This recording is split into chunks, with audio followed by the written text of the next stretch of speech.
we speak your peace, your grace, and your perfect order into the atmosphere of the session room. We acknowledge your lordship over all that will be spoken, thought, decided, and accomplished within these walls. Lord Jesus, we thank you for the gifts you have given to each one of us.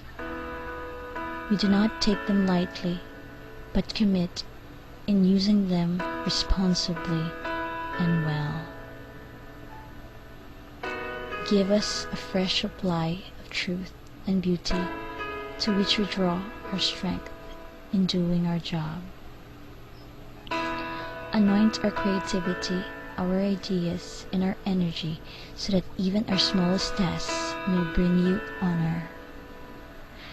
Lord, when we're confused, guide us. When we're worried, energize us. Lord, when we're burnt out, infuse us with the light of your Holy Spirit. May the work that we do and the way that we do bring hope, life, and courage to all that we come into contact with. And Lord, even in these days, most stressful moments, may we rest in you. In your strong and powerful name we pray. Amen.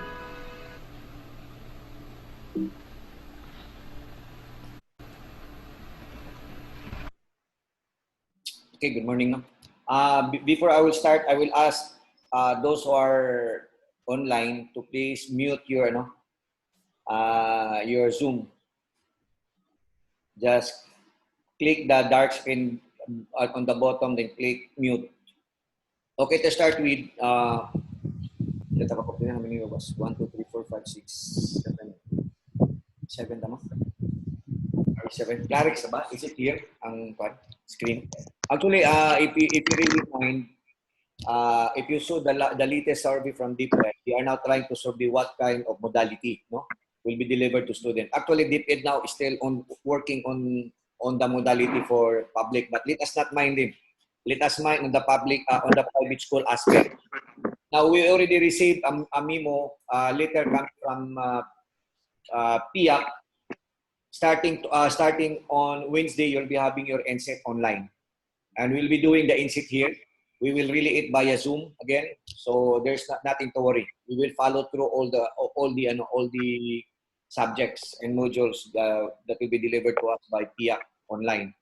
And speaking about also school year 2020-2021, we already received a proposal from Samba Sultap that classes will start as classes can start on August 10 with minimum requirements that will be using blended. So we will discuss blended, what is blended, what is online, what is virtual, so that you will understand the modality.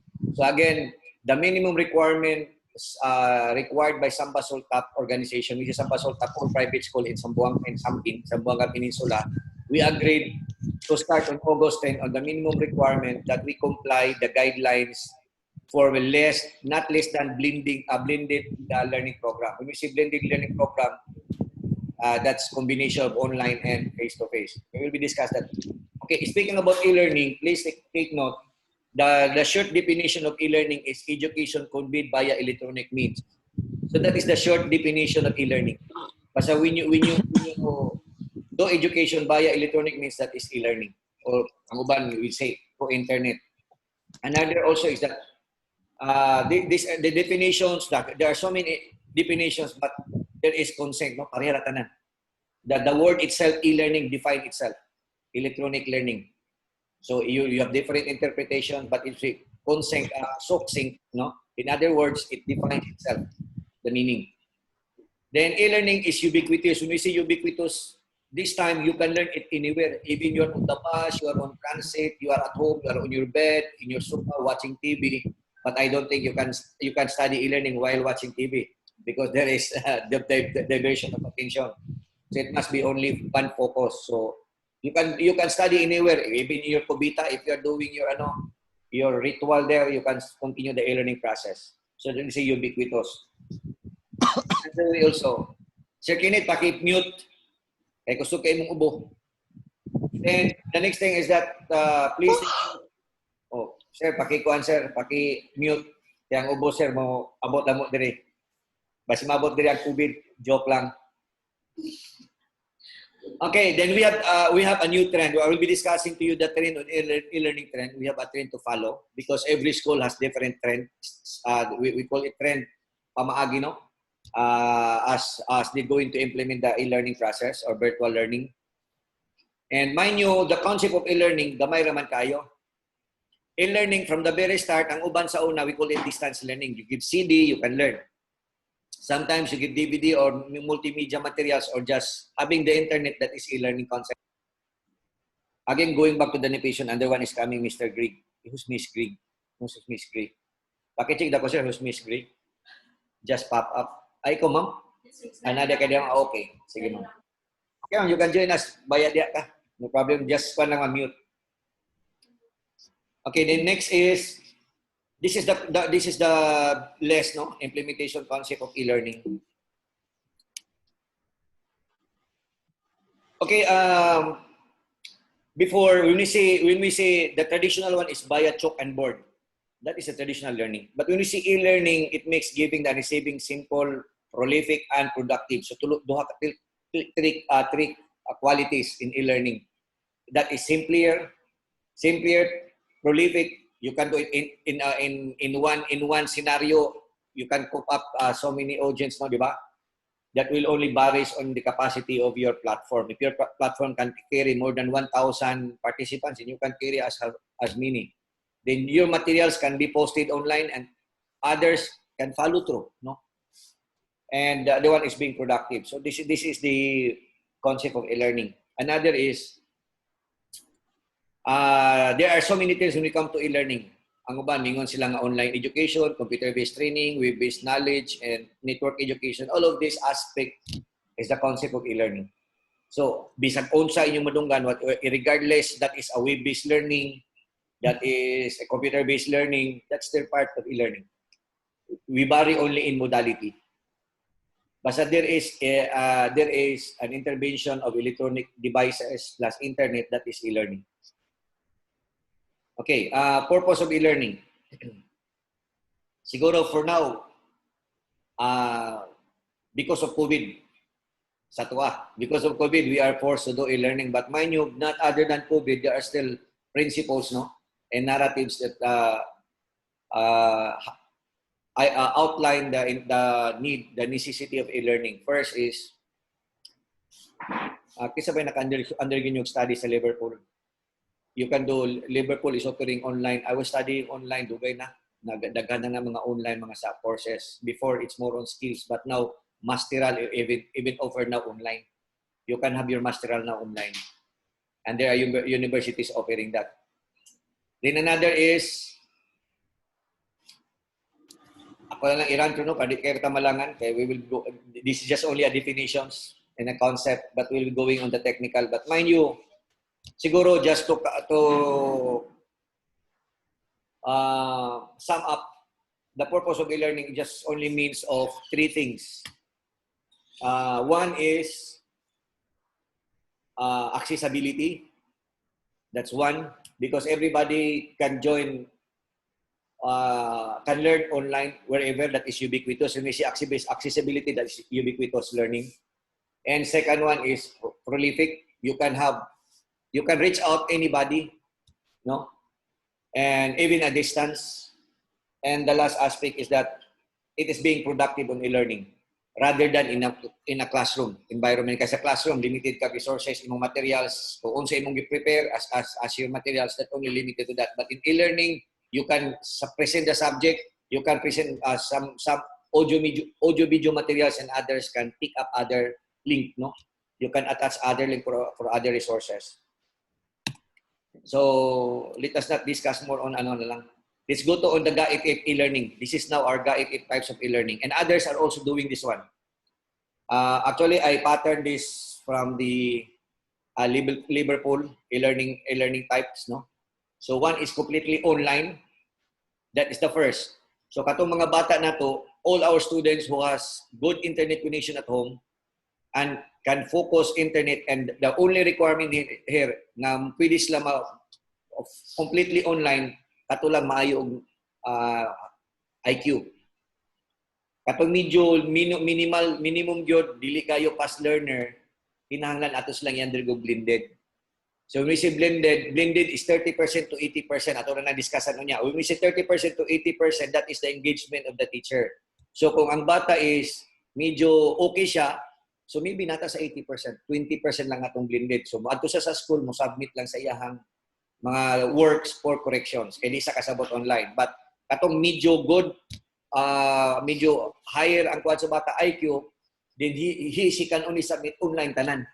Then you check it online. I will teach you, I will discuss you what are the platform that we're going to use to implement this. No? Nanatay reading a platform for this now. No? Next is mixed learning. So mixed learning is called blended learning. So on blended learning is walay face-to-face. Ang blended learning dunay face-to-face. Ang online walay face-to-face. Purely online. So ang blended learning is combined face-to-face or direct communication and online.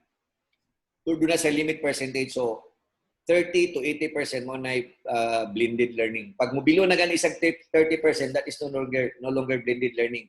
That is totally traditional learning. So, kung blended learning, 30% minimum, naka-online ka.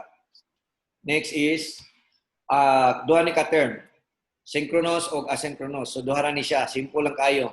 Kung mag-video chat like lang, nagamit ang Zoom, this is synchronous learning. So, when you say synchronous learning, real time. You communicate real time. But when you say asynchronous, through email, through forum, ulahin na siya. So, for example, we do now the learning.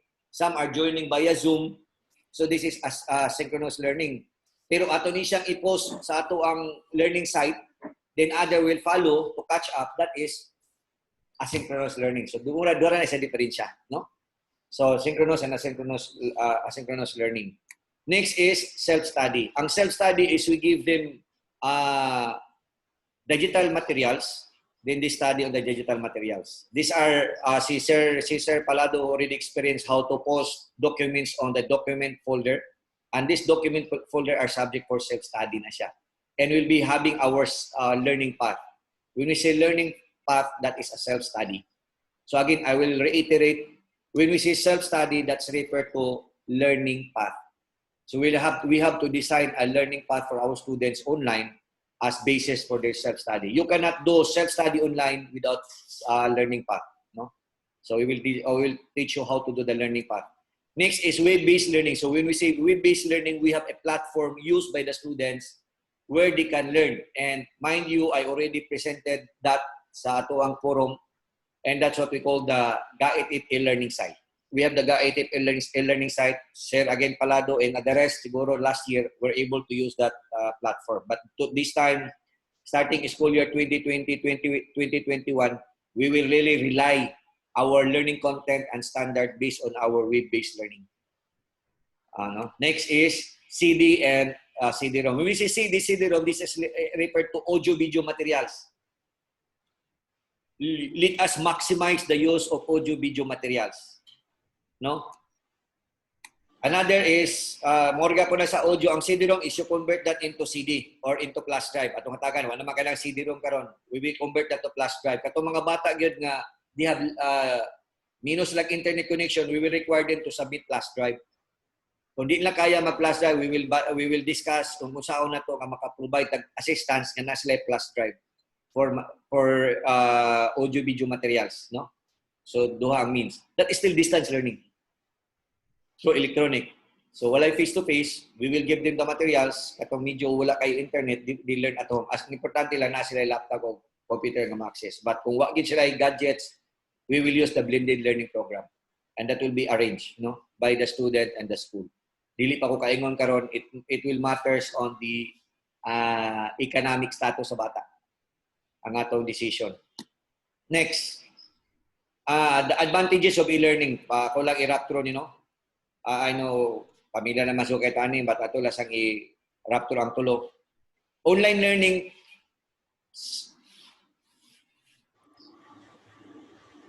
sorry. Kining online learning ato na ning i-discuss kini katong mga concepts and sani katong mga types nato nga atong i-apply. That's what we can apply. So, in other words, online learning is best situated for all. This is a revolution of learning. Grave and information now can be accessed, talk, absorb.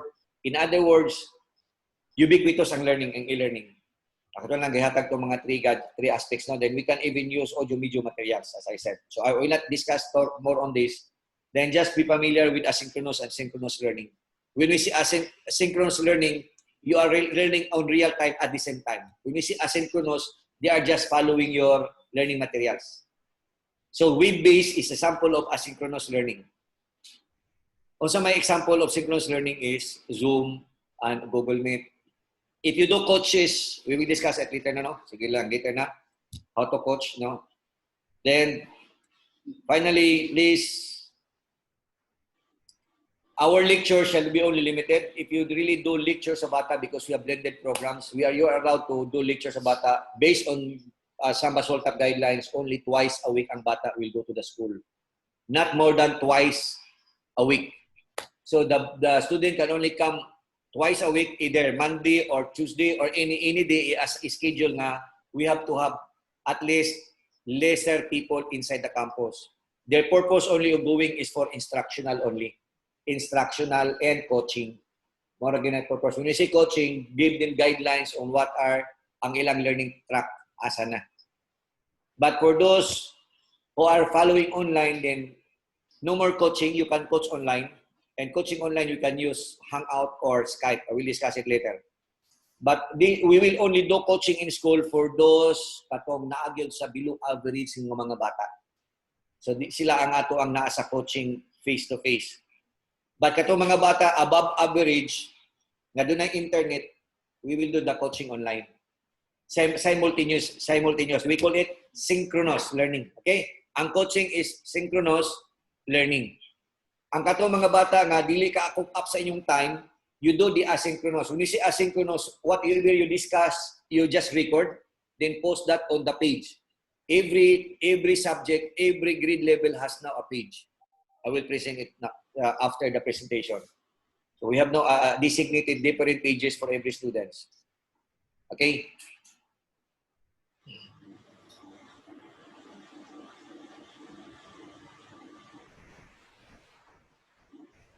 Okay, for this, how e-learning helps students benefits the e-learning to student? What we man? For now, simple naman. To cope up with the COVID, no? We don't want our students to be left behind. But mind you, there are still narratives, no, and discussions and research made of how e-learning will really help the students. Ato lang basa na first paragraph, the e-learning has been an invaluable support for learners around the world. Earlier, the access of knowledge was not accessible to all. Students with economic constraint, geographically boundaries, or physical disabilities has scarce opportunity in academic province. The same now hold access to constant education. In other words, this is just access to education through internet and online. Doon na gitawag itong ubiquitous. Ang isa ka term lagi diri is isa lang yun. There is now ubiquitous learning. Especially under COVID, no? Now, this is now the GAITF virtual learning rationality. This is the one that we're going to follow as our guide. When we say virtual learning, that is the same as e-learning. I will just again reiterate. When we say e-learning, virtual learning, web-based learning, is totally the same. Pariyaran tanan. It's only a matter of modality. Okay, when we say web-based learning, that's another modality, but still e-learning pa rin na siya. That's still virtual learning because you are learning online. Virtual refers to cyber activity. E-learning refers to electronic learning. Virtual learning, it means you are doing virtual engagement, no, on learning. Okay. Take note, the definition, the defined learner that functional effective occur absence of traditional classroom environments, 2006 pa ni siya. No, nga ni Simon San and closer din. O si Allen Ford, ang Allen Seaman in 2003, what he says is that a blended learning, it should be 30 to 80%. Online learning should be not less than 80%. So muna kalainan. That's the totally distinction between the two. When we see blended and online, when we see blended, 80 to 80% online engagement. But when we say online, 80% and above engagement. So if you engage with a student, 80%, that is now online. Okay? So 30 to 80% that is blended. When you go below 30%, that is not traditional learning. It does not follow the concept of blended, because when you say blended, 30% minimum to 80%. If you go beyond 80%, that is now online learning. So that's what we follow now. So if you will say, I will do online for this student, online, so you know that this student online. If you say this student is blended, you know what is blended. No? And mind you, the third one, the traditional for school year 2020-2021, we will not admit student for traditional. Not unless DepEd will give the go signal. Why? Because Samba Soltap guidelines clearly specify that the minimum modality is blended learning. So we understand now what is blended. So if we cannot cope up the 30% and above, the student is not entitled to be enrolled for school year 2020-2021. She have to await for the lifting up of the traditional ban of learning. So what tayo mahimo? So muna, to cope up with the student, because we are a foundation, we will try to do subsidy sa bata in what way we can help. For example, we have computer here in school, we will allocate them one computer for learning. But we have only minimal computers, so we cannot cope up all. Atong lang piliyo ng bata who has the potential and the economic conditions to be considered, and they will be the priority. Dili po itong economic consideration, pero apiki po, useless. So we will follow according to economic condition plus learning IQ sa bata. Ang niya, either average ba siya or fast learner siya. So kung fast learner siya, then economically tied up, then he is or she is our priority for the subsidy and assistance. No? So we will provide them computer in school. They will be allocated one station in school to do the blended learning program. So na-schedule sila. Ang schedule for the same. They have only to come to school twice a week. That is guidelines with Samba Soltap. I know Sir Palado o si Sir Ma'am, the two principal already read the instructions coming from Samba Soltap. So clarix na siya. No, I said again, the student only is entitled to go to the school twice a week.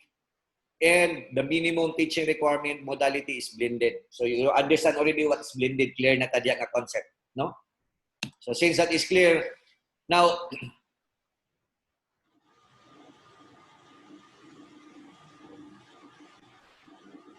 I hope you can read that one. What is the challenge here?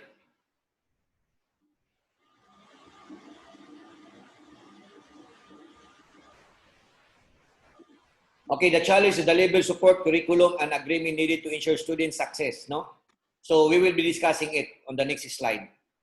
The next paragraph. If you say online learning has come a long way since it's clearly championed, so it as a supplement to classroom learning. Skeptical, initially questioned that the viability of the new model. Wagit gunahan mo, nobody wants to implement their learning, not until today when we have the COVID, that there is no options because of social distancing. Wondering it would provide the right level of support, curriculum, and engagement needed to ensure student success. And while online learning has more than proven itself to be both an alternative to complementary offering for traditional classroom instruction, same misconception is still persists. Ang uban karon mingon pag yun, sama ng e-learning, is that okay ba? But mind you, it's proven and tested na since 2003. So we discuss it now, we are now 2021, but as on my early slide, it's clearly defined. 2003, it started the blended learning program. And the online learning program already started launched since 2006. Fully implemented. Okay, let's proceed now to the GAITF learning trend. So this will now we have to follow. This is not just only merely a presentation, but we have now platform supporting on this. First is personalization. So when we say personalization, every student has his own learning path. Every student, I say it again, every student have his own learning path. The question is how. Do not worry, we will teach you how to do that. Then every student is given users and control. When we see student, if you're a teacher, you are given users and control as a teacher. If you're a student, you're given user and control as a student. If you're an admin, you are given users and control as an admin. So you have different area and features, no? But again, you are using the same platform. Then you have the smart wave. When we say smart wave is that we have now the e-learning or virtual learning platform. We have the digital content that is that smart wave. All is what is needed for the learning process are there. At the same time, we have the social wave. When we say social wave, student can interact with teachers and fellow students and even to the admin on real time. When we say real time, they can chat. If you are online, your student will know that you are online. I will discuss it later. If you are online on the platform, the student can check with you. If you are a teacher and you are online, the admin can check your status if you are online. If you are teaching online, whatever activity you have or whatever activity the student has, if the student work on 1 hour on this learning criteria or on this topic, you will know how many minutes, even up to the seconds. You will know the time spent by the students on each topic. For example, if the topic you think it minimum is 30 minutes and the student only spent 1 minute or 3 minutes, in other words, she is not studying, just wrapping up. That's just to show that he made the process. But mind you, you know that she is not doing it properly because the time is being counted. How many time is being spent for that topic?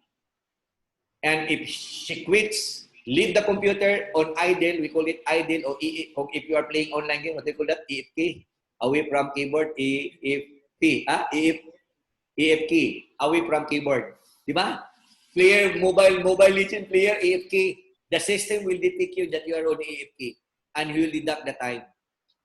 So that's our system. I will show that tell you later on. Then we say virtual learning, you can communicate with your student at real time. We call it synchronous. And we have also asynchronous learning. When we say synchronous, you have Zoom and you have Google Meet. For asynchronous learning, you have the messaging. Do not support ticket na gigamit. Then we have data engagement. When we see data engagement, on our e-learning platform, there is what we call a document folder. And those document folder contains all the learning materials.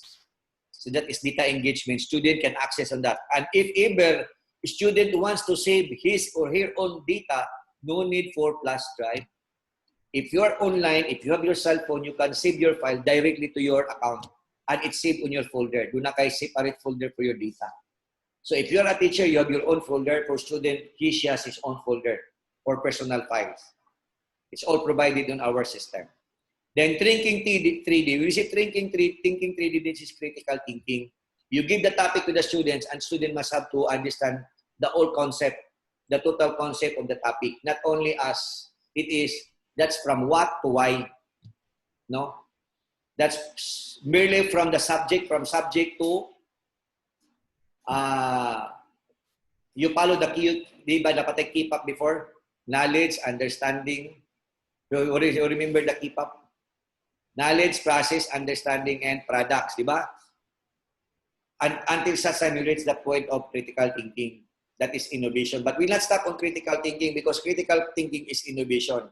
When the student able to innovate, that is not 3D. Application of the thinking 3D, 3 dimensions.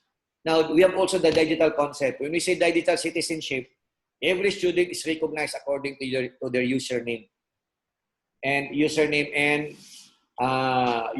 and password. So you can grade the student online. You can give grades to the student online. You can rate student activity online. Do not worry, karon medyo libog mo how. I will discuss it on the next slide how to do that. No, you can grade the student online. You can grade the work, and the student can submit their work online. Everything now is online. If you give an activity, you do it online. You check it online. Submit it online. Except for those exemptions. Katong mga bata nga lisod yun kayo nato ikita. But we have to consider again, we have to we will do siguro kuan sa itong mga bata, no? So, evaluation assessment. We will assess individually as to the level of necessity for each students, where they fall into. No. Next is social. I already discussed the social. Then the next is ubiquitous learning. When we say ubiquitous learning, we let us not mind our student how they will going to have the environment of learning. They can learn in the beach if they want. No problem. As long they follow to the venue, the environment is not important here. They can learn it anywhere. That's why ubiquitous. Then last is openness. When we say openness, please let us be open to our student, and let us encourage our student to be open to us. If they have concern, questions, they can raise anytime. They can use the support ticket. They can use the send message on the platform. They can send you email, and they can even join on our forum, on our platform. So there is a forum, there is a chat, this is messaging, there is support ticket, and there is what we call chatting. So daghan kay means of interaction with our student. This is to be open. Okay, I hope it's clear. Now, in short, GAITF for Technology Lights Learning, because that is our slogan. Global Academy Institute Technology Foundation, PASPAS Kaiko, school is now ready for digital learning with our virtual and e-learning platform. In other words, we have now our virtual and e-learning platform to do the digital learning. So if you say, can we do all of these things? We can now. We can. It's not only principles, but we have now the apparatus to do that, and the technology. We do this because we are bringing meaningful change towards community development. So if ang public will open later than August, let us not mind it, but we have to follow the guidelines. As long as we follow the guidelines provided to us by PIAC and Sambasoltap, by all private schools organization, then we will start online. As long the minimum requirement is blended learning program. So when we say blended learning program, I hope you understand now what is blended learning program. So that's why I said this training is very important. Why? Because you cannot teach for school year 2020, 2021 if you do not know these principles, these mechanics, and modality. Okay, next. The air learning class. This is a short. I will just wrap it through. The method complements the requisite of the current era where everyone is racing against time to pitch their share of applause, no? Due to the all-inclusive set of advantage it offered, the e-learning has matured. In short, nalang yun. The challenges here is on the third paragraph. Please read the third paragraph. This is what we call our challenge. Lack of accessibility to technology. That's the first. Then we have the unprivileged population are saddled with their pace of digital divide. Then look at on the last paragraph. So the challenge here is the first and the second paragraph. The first and the second paragraph are the positive challenges, but the negative challenges is on the third paragraph and fourth paragraph, because fourth paragraph mention about what gap between low-income community. Okay, this is what we're going to have an intervention. So we have to address this. So this is now the challenge that we have to face, no? Because internet, I hope that internet will be more affordable for others, but hope the third network will come in, no? Telco will come in, but that is not our business. Our business is how to deliver the online learning and the blended learning program. Okay. Only one thing we can do is online learning will give rise to new opportunities for all of us. Simple as that. Opportunity for those students who want to learn at home.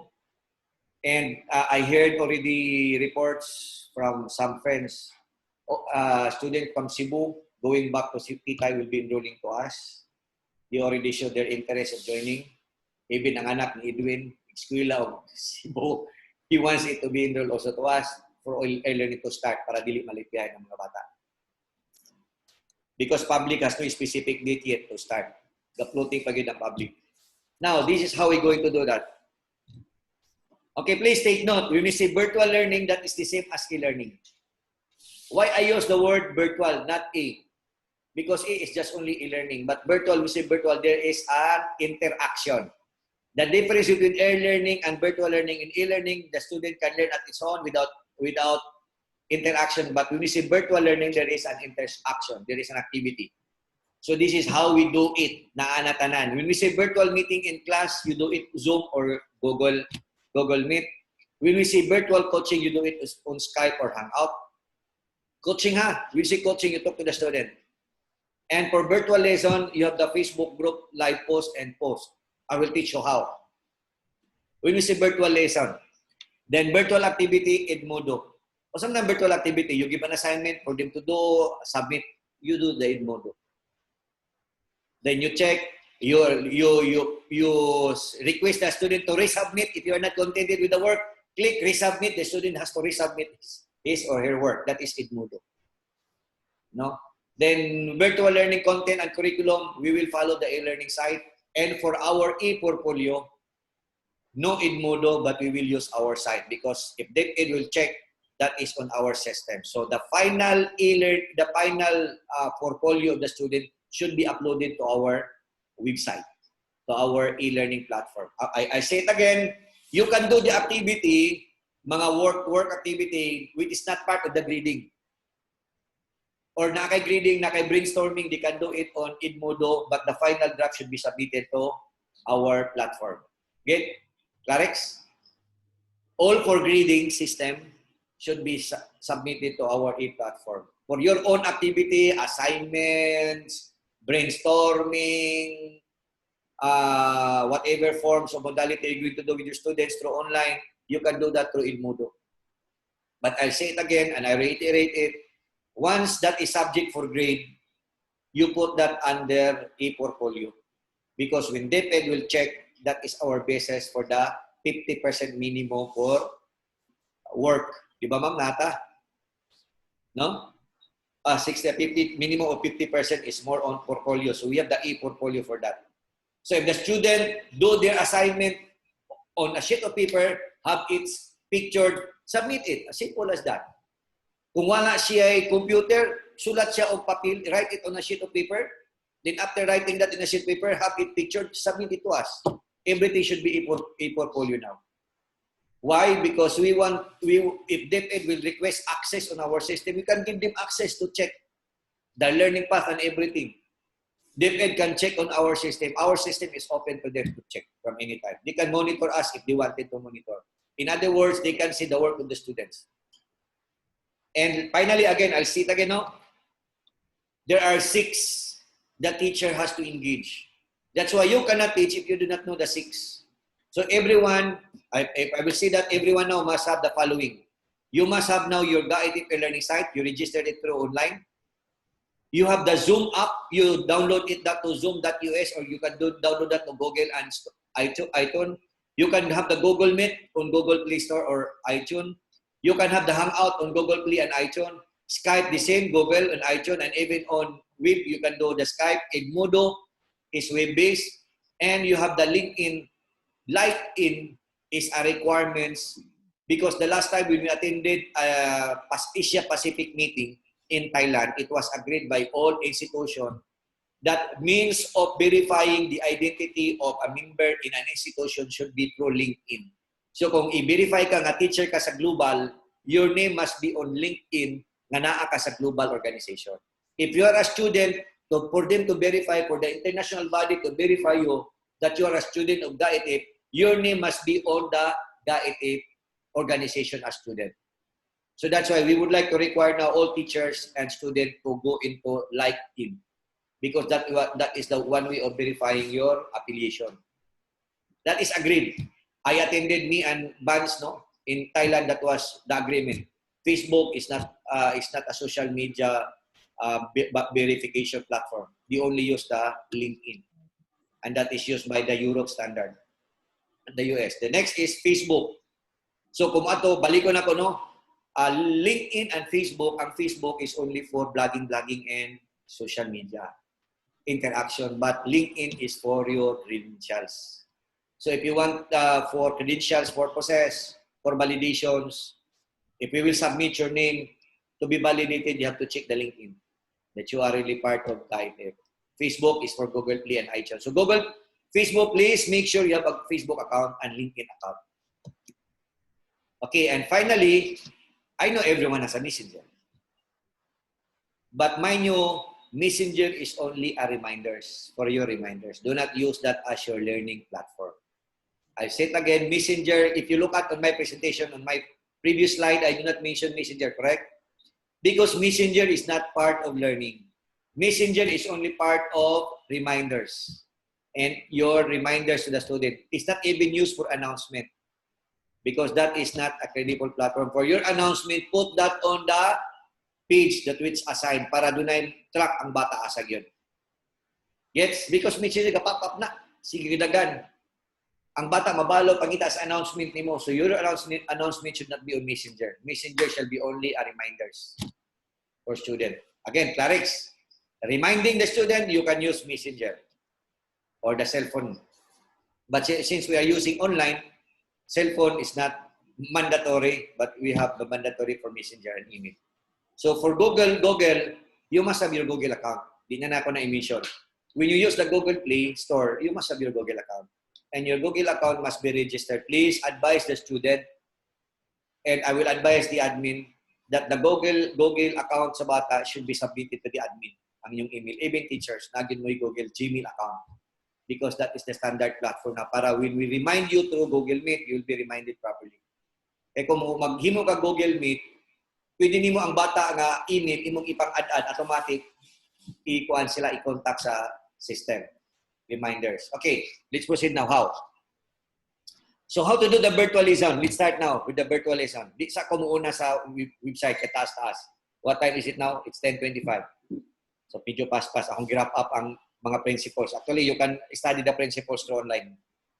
Next, first, for grade 7, you have this page. This is the official page for grade 7. For grade 8, this is the official page for grade 8. Why we have the official group page? Because we want to track your activity. I will discuss it later how to use this. For grade 9, grade 10, grade 11, grade 12, ABM, and ICT. So far, we have that pa. We have that pa. No? But mind you, if you have another strand, depending on enrollment, we will add more. But as of this time, we have that Facebook group live. So what does it mean? When you do a learning process, you can record your discussion in the classroom or you can do a live. Kung naamatay Wi-Fi sa school, di ba? If your teachers are welcome to do your teaching there sa school, but mind you can do your teaching live on Facebook group on this page para your student at home can follow you. Kaya mo ba manggod, kung wala sila Zoom, pwede sila sa Facebook. What is good with Facebook? Naka-record siya sa imuhang Facebook group. Gets? So, ang simple requirements. No teacher shall be allowed to conduct instruction, a general instruction na, when we say general instruction, datagag lesson. That's why virtual lesson ang atong gigamit. Again, no? Ngano itawag sa virtual lesson? Teachers are mandatory required that when you conduct an instruction or lesson, give lesson to your student, you use this platform. Why? Kabantay mong Facebook. Kung unsa imong live, di ba nabilin? Gets? Para the rest, we're not able to catch up on time. Once they go online, they can follow your discussion. That's one essential requirement. So your lesson now will be through Facebook. And even TIAC now are using this one because starting on Wednesday, I think tomorrow or Wednesday? Or starting on Wednesday, TIAC will transmit using also live on Facebook page. So pareha ta og style. So we do the virtual lesson. But again, for students who wanted to join virtual mass, we encourage, like what we're doing now. We are doing now virtual. Others are listening. What is good with virtual? They can ask questions while we discuss. So if we are discussing now, they can ask questions because you can hear them asking questions. That is the difference between virtual and live. Live is only one direction, but virtual through Zoom and Google Meet, duha ka direction. So how to do that, don't worry, we will discuss it on the next lesson. No? How to do the live streaming sa Zoom. Pero karon wala ko ga live streaming sa Zoom because I want this discussion should be face-to-face. Kaya di ko gusto kamingon, nag-follow ko dito, bisa wala. I don't allow this lecture nga i-admit nila nga naka-undergo sila virtual learning through online. No, I will not allow for teachers. I want to see teachers following me throughout this course. Para I want to make sure that they understand really the concept. Okay, Clarix? But the rest should be live.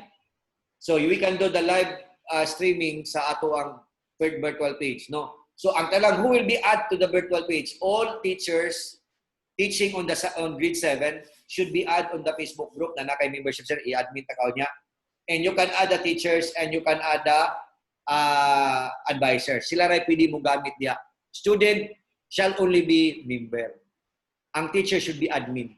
Para di kan post. Dili ka post sa group page ang mga estudyante. They can only comment.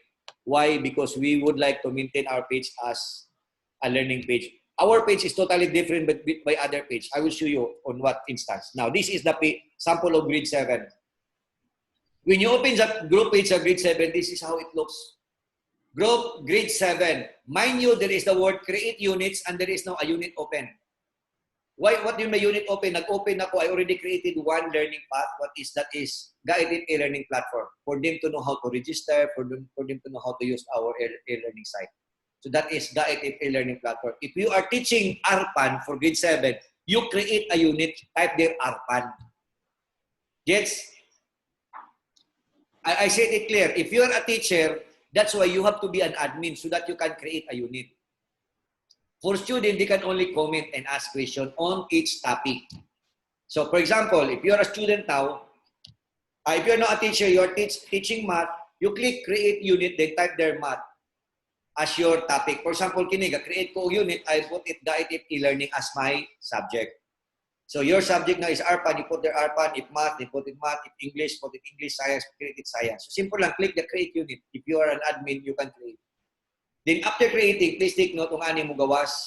Na kay what we call post. Muna ang imong create unit, doon na kay mura ga post, but mind you, there are two aspects. Give the subject title. Title is a subject topic. If what's the topic, that is the title. This is how you post. Lahi ang posting sa group. If you are using group chat sa Facebook, this is totally platform. I modified the platform sa Facebook. I customize it. In essence, we can use it for social learning lesson. So, ang imo buhaton lang is, give the title. This is how it looks. This is the real. Give the title. Then, give here, you can give the link. Kung mahatag link, kapuyan ka, for example, like what I'm doing here, di ba? I post the link from my page. Di ba natin page ng e-learning? Kapoy na mag-upload pa ka, it will take time. What you're gonna do is only copy the link from the original page, then paste it on here, paste it here, then click below, submit. And automatically, you will have this one. Like this, kinina sa ubos. Doon na kay mga series of posts. Now, take note, when you post, it should be topic by topic para the arrangement will follow. So, in other words, starting tomorrow, you can now do if you will be giving your assignment this afternoon, then starting tomorrow, you can now work on the learning path. We will start here. Then from here, we will transpose this to our e-learning platform. Gets?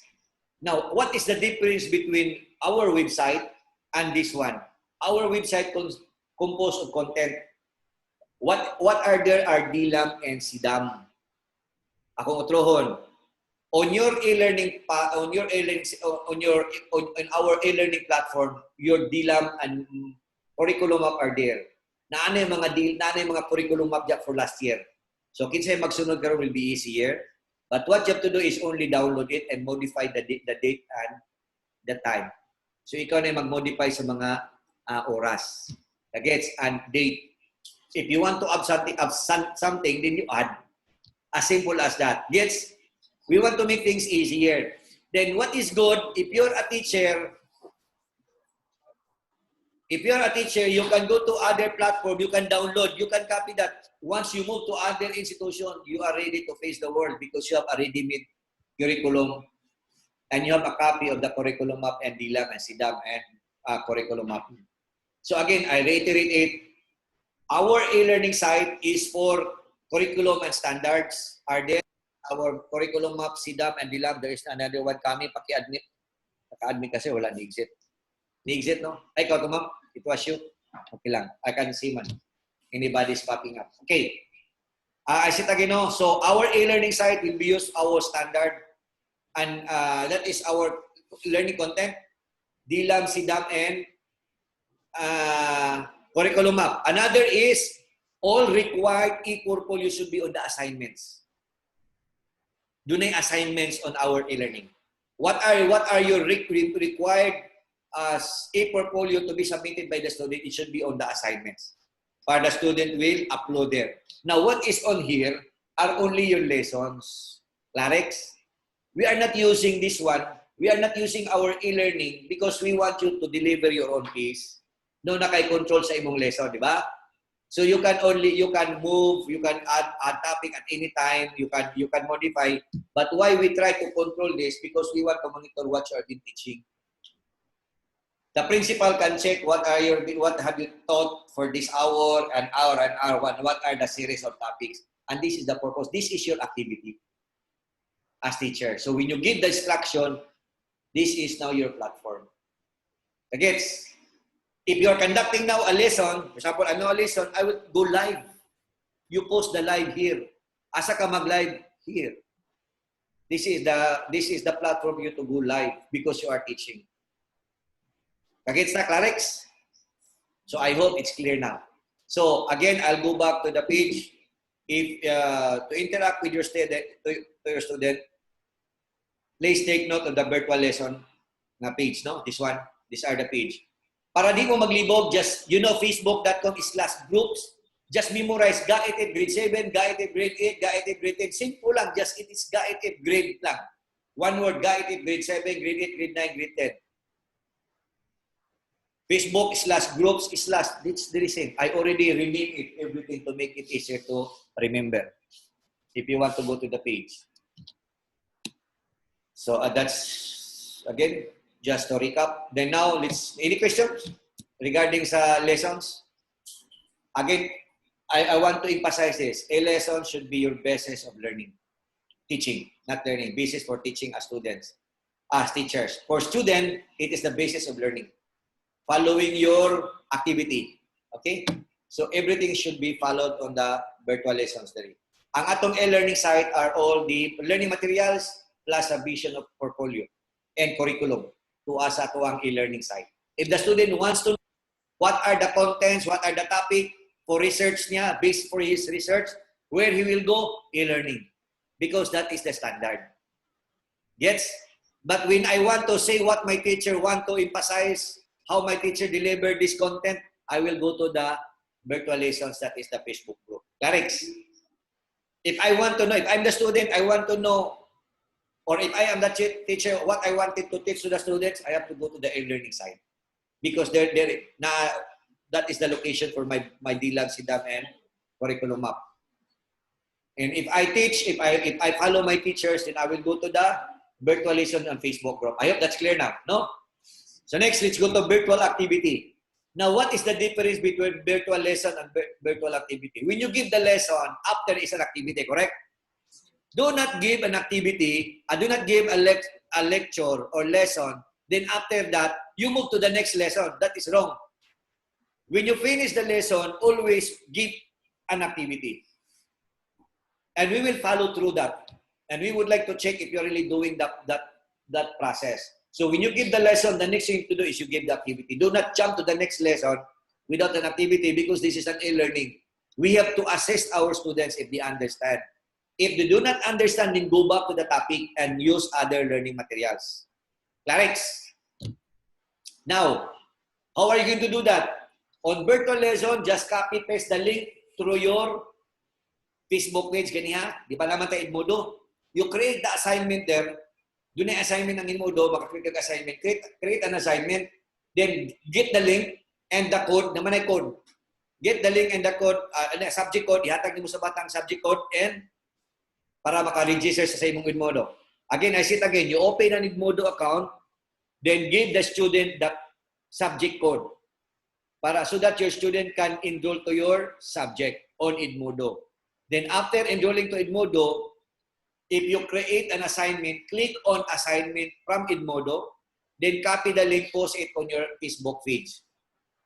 Facebook group. Para the student can follow what is the link for the activity. Again, now if I try to take a look on our Edmodo, these are only the people that were registered. Open niya na-register so far under GAITF. So when you register to Edmodo, how to register sa Edmodo for the rest? Just click on Go to edmodo.com, then enroll or as a teacher. So you can click either as a teacher or as a student or as a parent. This is how Edmodo works. So if you're a teacher of GAITF, click teacher's account. If you're a student, click student account. For teachers, you will be asked what school. So just type Global Academy Institute of Technology Foundation and you can see our school there sa Edmodo. Then click that one and your name will be seen. Makita din ako din inyong ngalan as part of the teaching staff. Then we will follow through. So we can follow through your activity. In Edmodo or Ani, when you give the link to your student under Edmodo, akong balikon, I'll say it again, on Edmodo, you give the link to your student. As in mo, where are you going to post the link? On the Facebook group page. So that the student will get that one and will be directed to Edmodo. Once he is or she is directed to Edmodo, what he or she gonna do is only upload the file after doing the assignment. Upload lang. Then what you're gonna do is, upon submission of the student, you can check it on Edmodo, the status. Kinsa nakasubmit, kinsa wala. Yes? Kinsa, whoever who does not able to submit, follow up the student. And there are many ways to do it. We'll discuss it later. Okay? You have to follow up the student after submitting to Edmodo. So if your grade is below 64 or 70, 74 and below, that is 64. The rating is 64, that is 74. Gets? If the score is 64, that is equivalent to 74. So if the rate is 74%, let the student do it again. Click on resubmit sa Edmodo. If you are not satisfied, then advise the student to upload that to e-portfolio. Correct? Para di na mo maglibog para sa e-portfolio, final na tanan dito. And you want to modify, then sa e-portfolio, you just give the grades there. Sa e-portfolio, you can give grades for purposes na lang.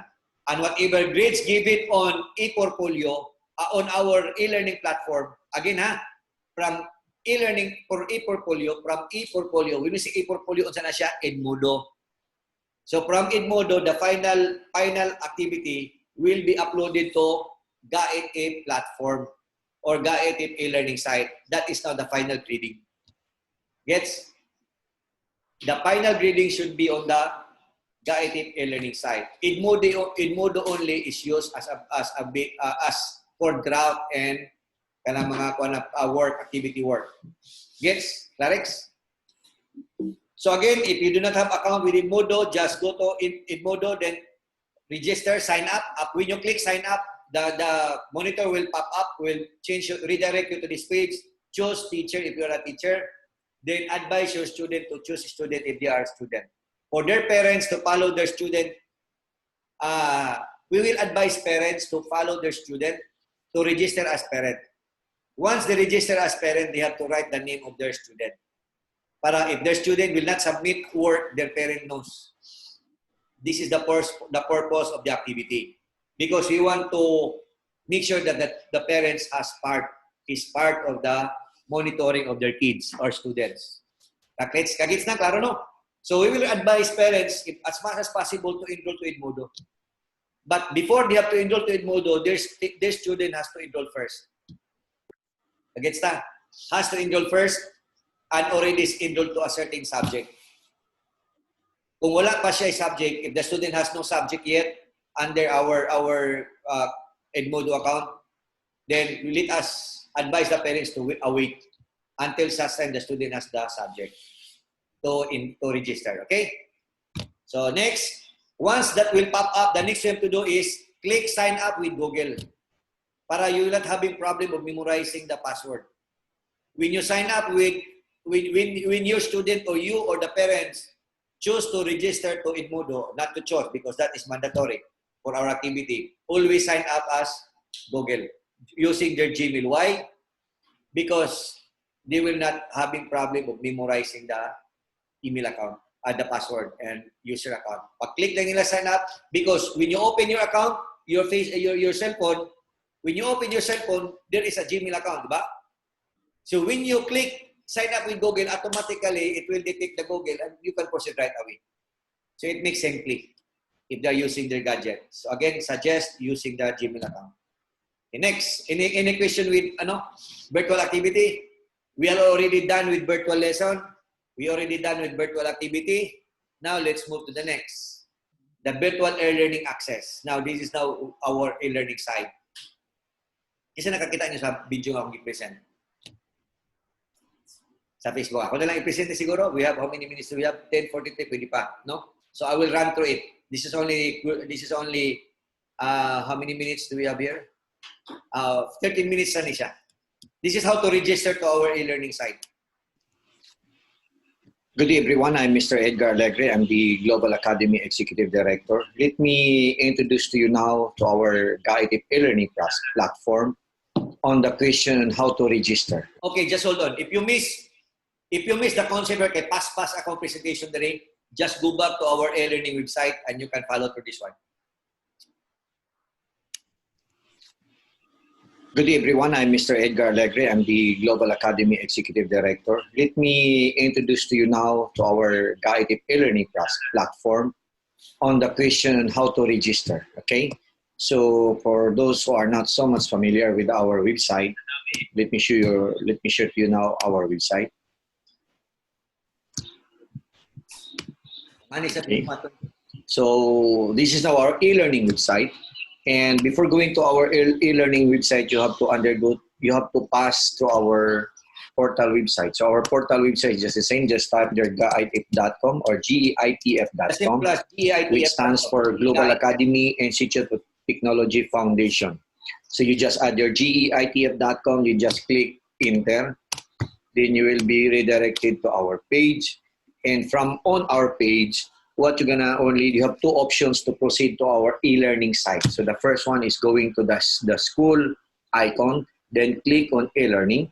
And the other way around is just scrolling down and look for the e-learning. Okay, once either of the two, you just click, then you will be redirected. You will be redirected to our e-learning site. So this is now our e-learning website. So in our e-learning website, you need only two credentials. You must have the username and you must have also the password. Okay. So first thing first is that you have to sign up as a new user. You need first to sign up to our e-learning platform. So to sign up, just click on sign up just below the login button. So just click on sign up, and in signing up, there are only few questions asked to you. But beforehand, you have to specify either if you are a student or you are a teacher. For teachers or instructor, click on instructor. But if you are a student, then click on students. Okay? As follow courses. So you just type there your name first. Then after your name, I suggest you type your name starting with capital letter. Then your last name should be, you type your last name there. Then your email address. So always make sure that before going to the e-learning platform to register, you must have your email address. So again, you can have different email address. You can use the gmail.com, you can use the Yahoo, you can use the Outlook, you can use the Gmail, so on and so forth. There's so many email. Even you can use our own domain. For teachers who has an email address issued by the school, you can use the email address that being issued to you by the school. Okay. So for hints, I may try to use executive director.gaitif.com. Then I will type there my username. Here, please take note on the username, you have to use your school issued ID number.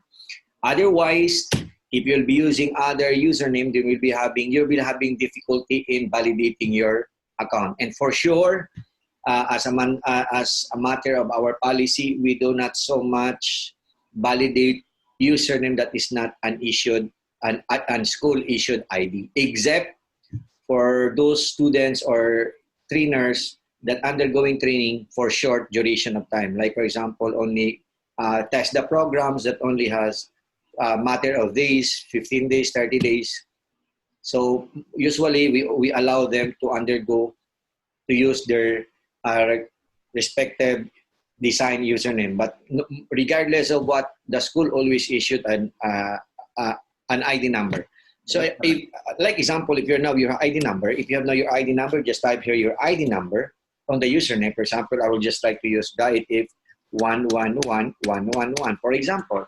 Then I will type now my password. When you type your password, do not worry if there's somebody behind you, because she cannot see the characters being typed. Okay, so just type there your password. Please take note that your password must be composed of minimum of 8 characters, which has a small letter and capital letter, with numbers and a special character. So again, there are 4 essential requirements in the designing or in choosing your password. First is what?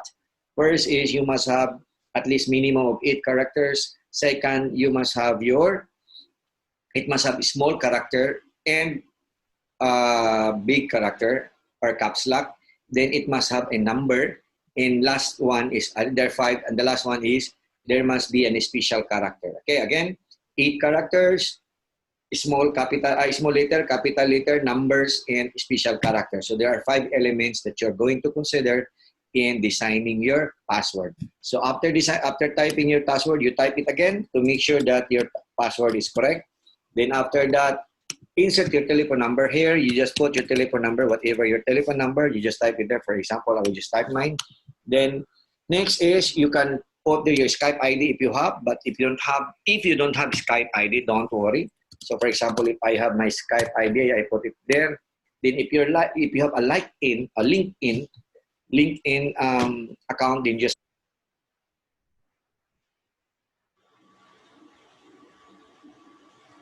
there's so many emails. Even you can use our own domain. For teachers who has,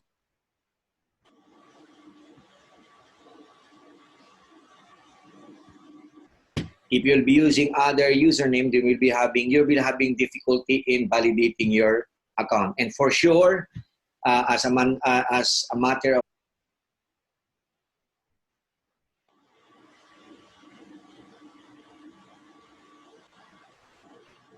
so, like example, if you're now your ID number, if you have now your ID number, just type here your ID number on the username. For example, I would just like to use GAITF 111111, for example.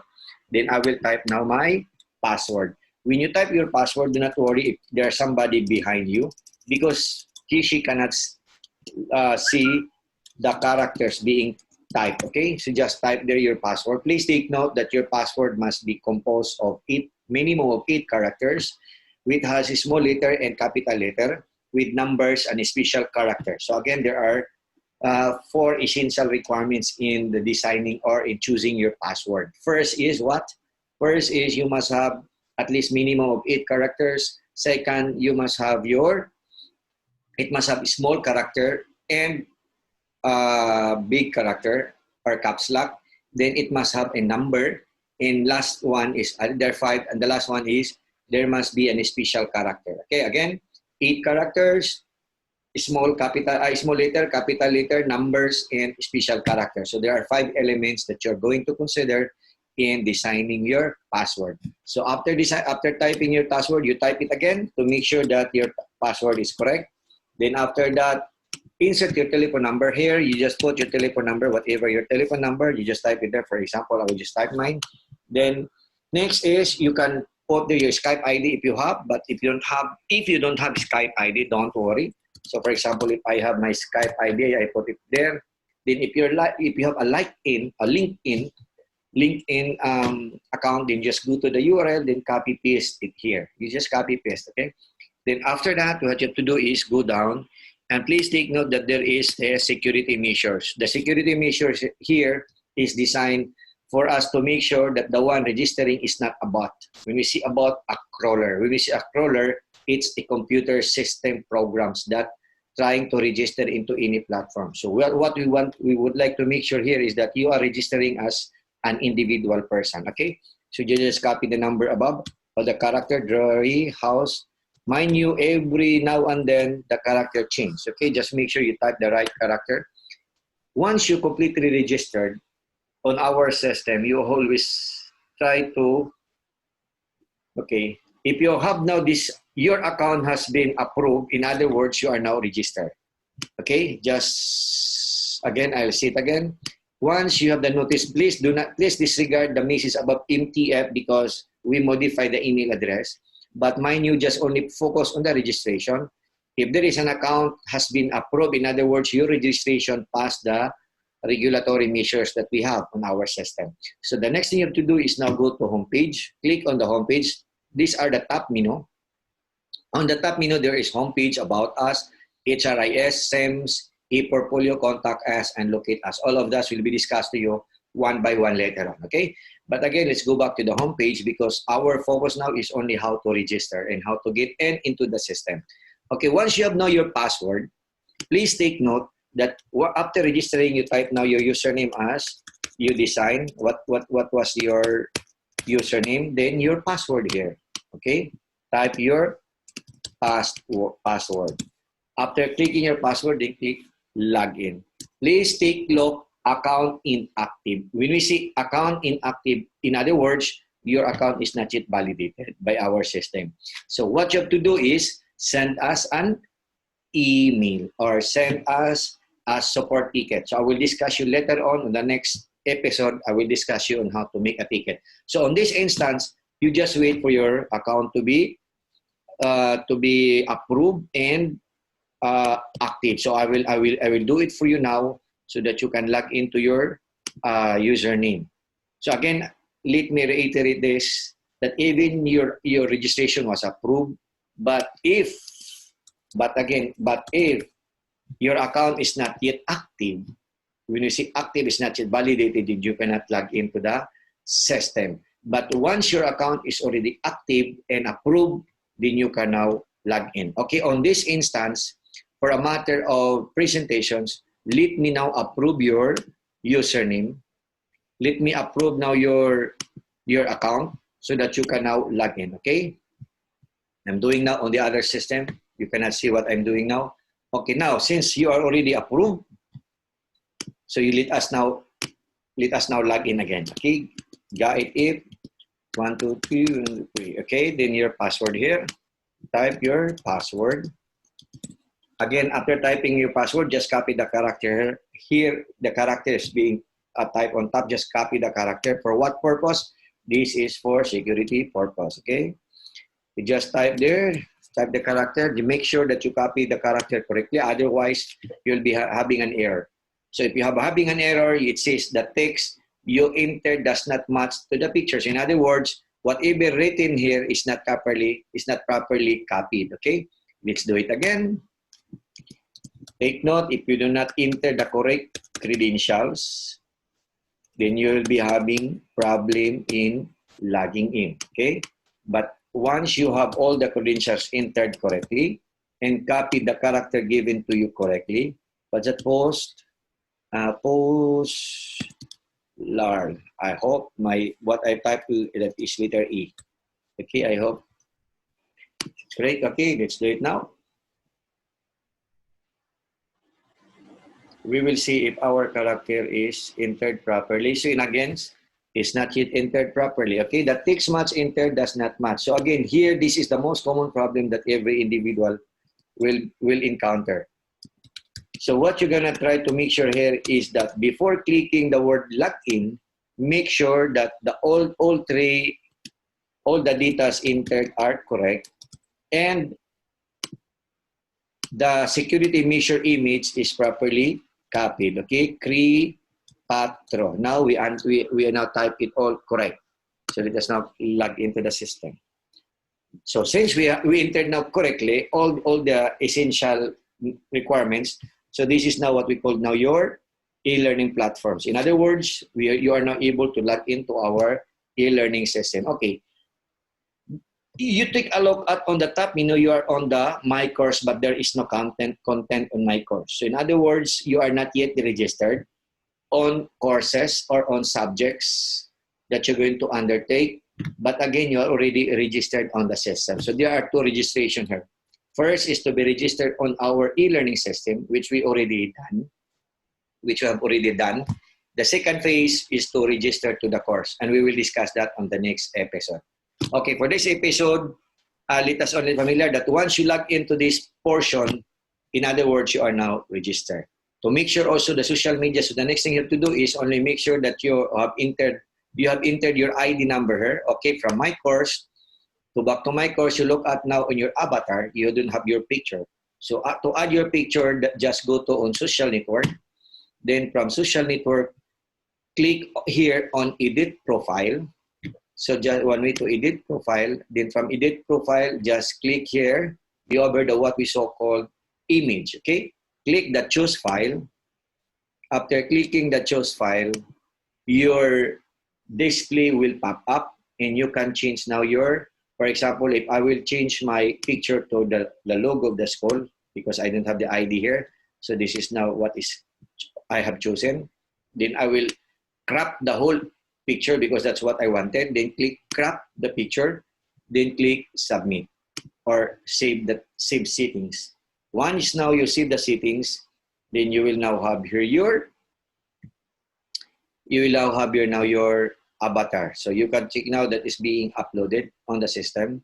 And once that is uploaded and saved on the system, so your avatar now is being saved here. Okay, your picture is not uploading. It's just only the matter of it is now our system that is a problem. Mahina ang internet connections. Okay, so again, so much.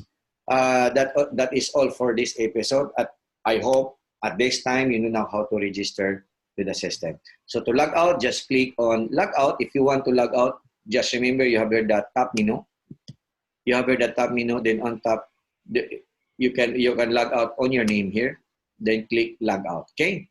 So that's how to log out from our system. So we log in, we register, we log in, and we log out. So again, if I hope that every individual can follow through of what I had been presented to you now. And I look forward into that everyone must be able to register their individual account to our system. So at this time, thank you so much for joining with me on this first episode. Bye-bye for the meantime. Okay. Huh? Hello, Butcher.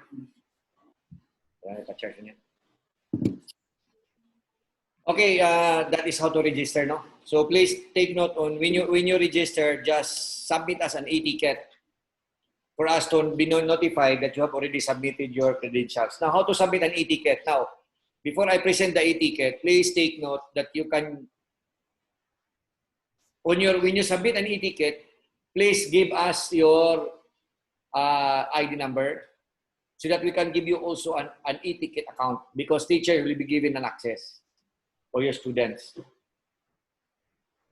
So again, different from the students, I will be presenting now a video which is totally different. This is applied for students, applied to all. But for teachers, after registering, you have to submit on the ticket, not only informing us that you have already signed up, but second is that informing us your ID number,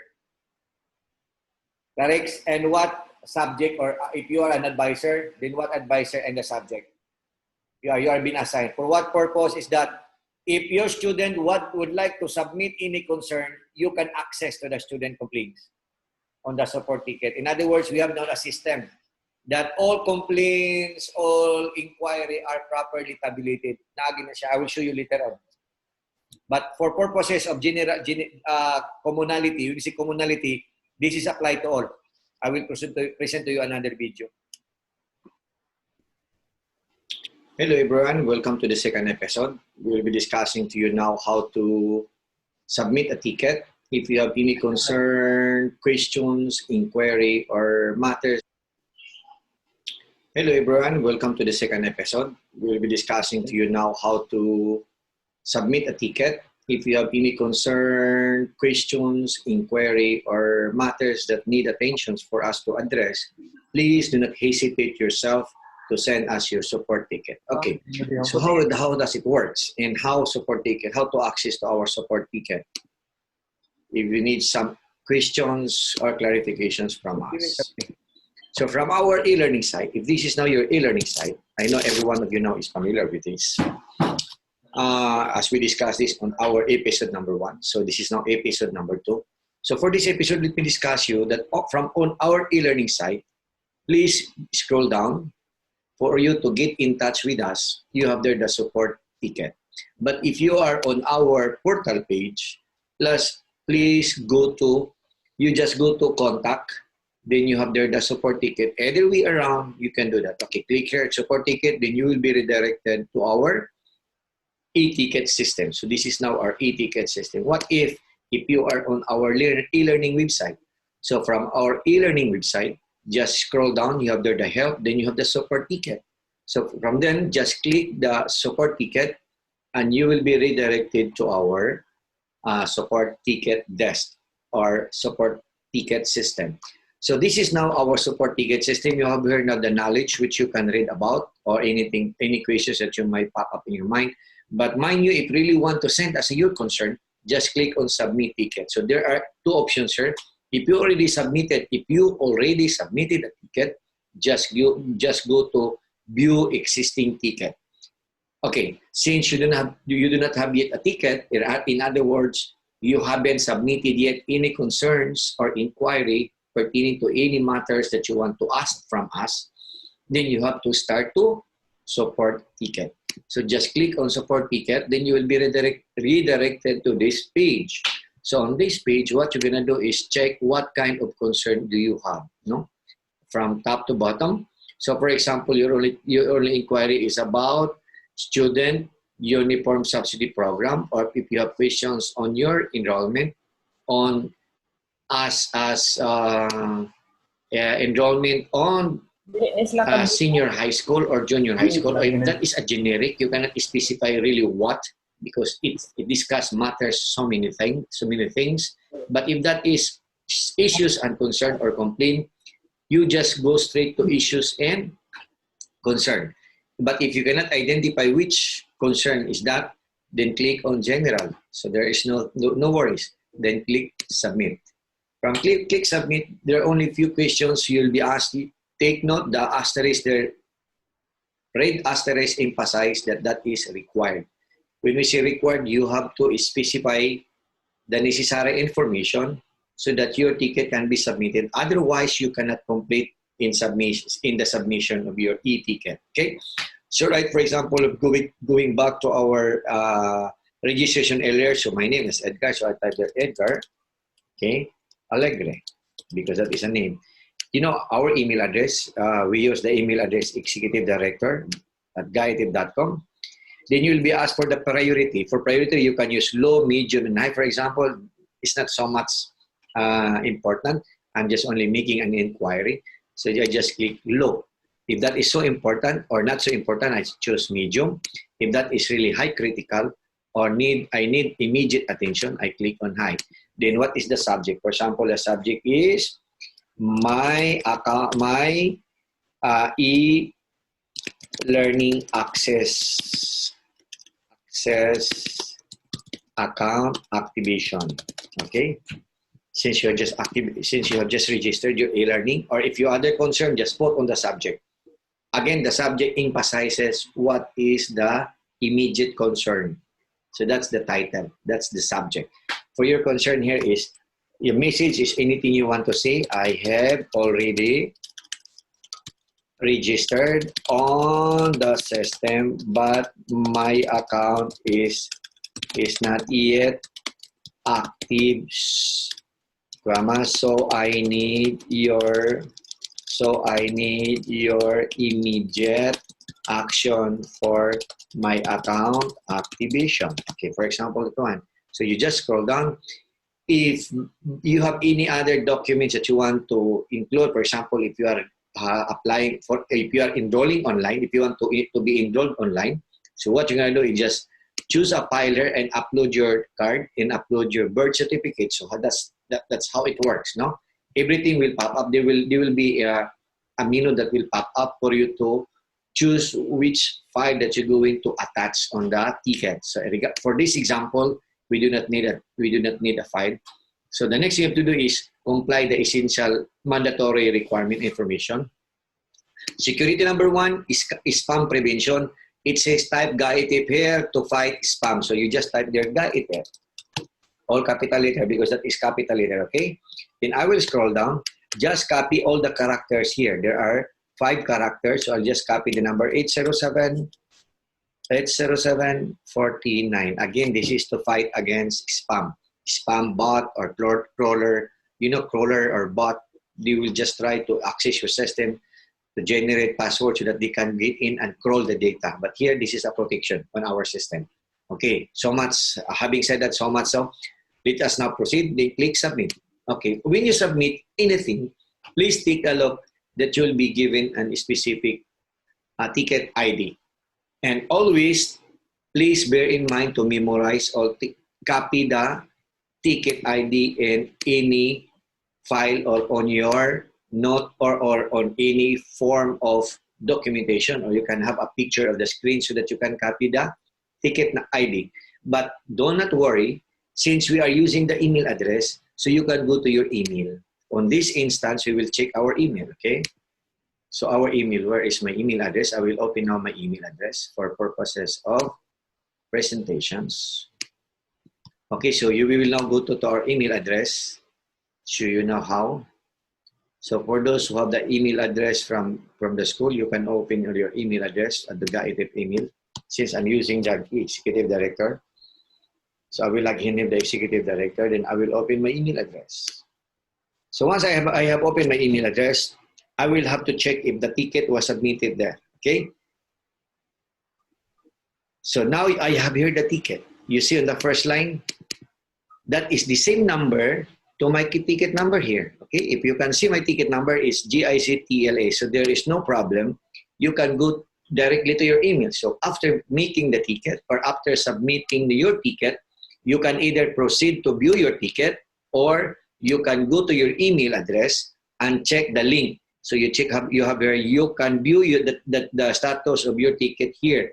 So you can click here and you will be also redirected to the ticket. So if you view the two options is the same. So you can view the ticket or you go to your email, you pass by through your email, you can still open the ticket, okay? Now, for example, on this instance, there is no reply yet.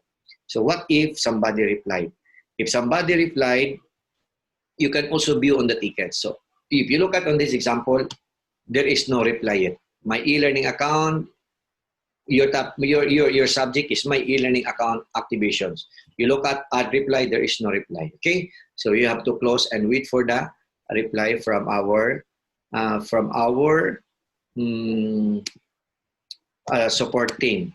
Okay, but again, once your ticket are answered or is being answered, you just open it again through your email. Okay, your email will lead into the ticket. On this presentation, let me answer your ticket just for purposes of presenting to you what will happen if somebody answer your ticket. Okay, if example, I will answer your ticket on the other end.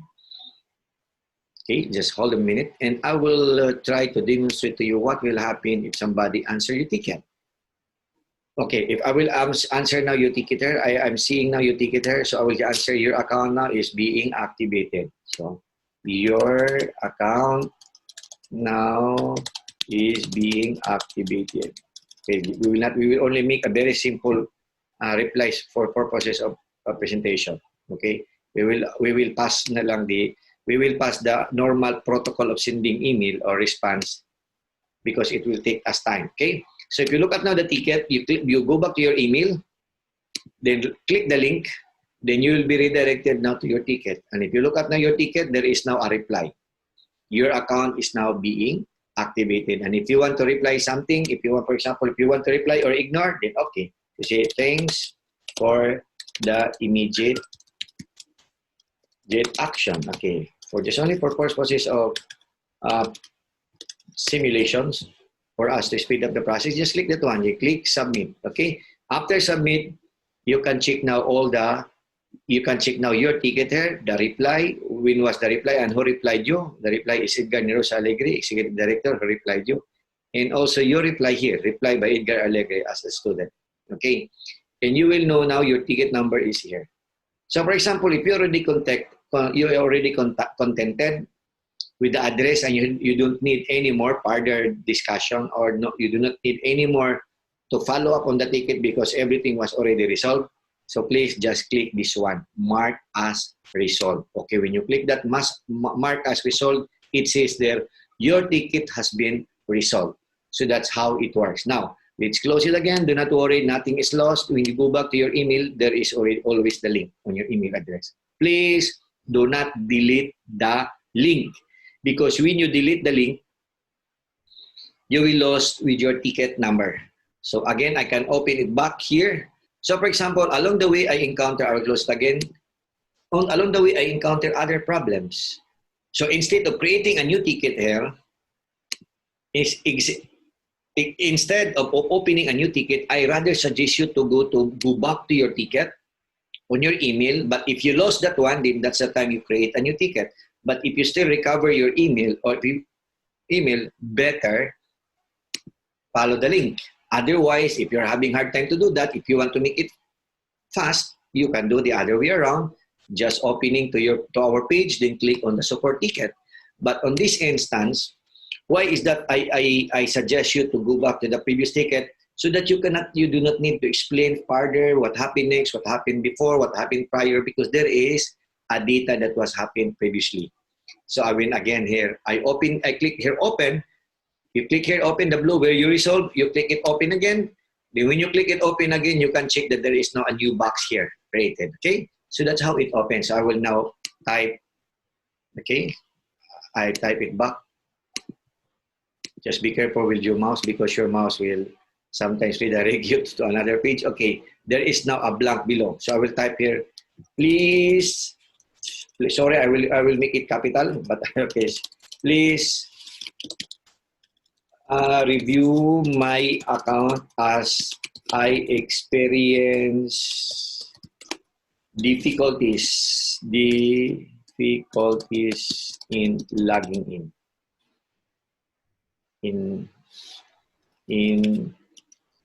Logging into my account. Okay, just simple as that. No need to discuss what is your account, because it's already given here on the prior discussion. Okay, then click submit a ticket. So how it works?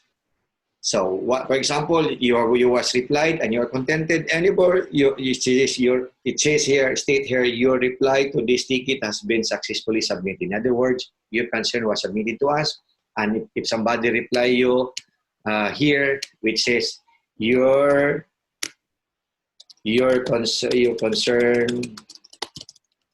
concern was already addressed. Okay, then he will reply your ticket. And if you go back now to your ticket, let us refresh your ticket, because it was already answered. Sometimes you miss the link, so you go back to your email, then click the link. Once you already click the link, you'll be redirected back to your ticket, and there is now a reply. Your concern was already addressed. In other words, if you're contented, then click resolve. If you're not contented, reply it again. So on this instance, let's say that you are already satisfied. So you click mark as resolved, then it says your ticket has been resolved. So that's how it works. And for any concern that you may have, do not worry, do not hesitate. Please send us your ticket. And thank you for going into this session, episode number 2, discussing on how to create a ticket or send your concern and special attentions that you want us to address. Thank you so much for joining with us, and God bless. Okay, any question? Okay, we discussed already how to create an account sa atong e-learning site, on our e-learning site, and the other one is how to create a ticket. Now, pertaining to navigations, this will take time. What time is it now? 11:17. So I will not present this one, the navigating GAITF e-learning. Just after the break, kung namoy time, just go over sa e-learning site. We have our e-learning site. We have the link on our e-learning site. Okay, before going to this, let me reiterate again on the previous slides. Para we will have a thorough one. To recap.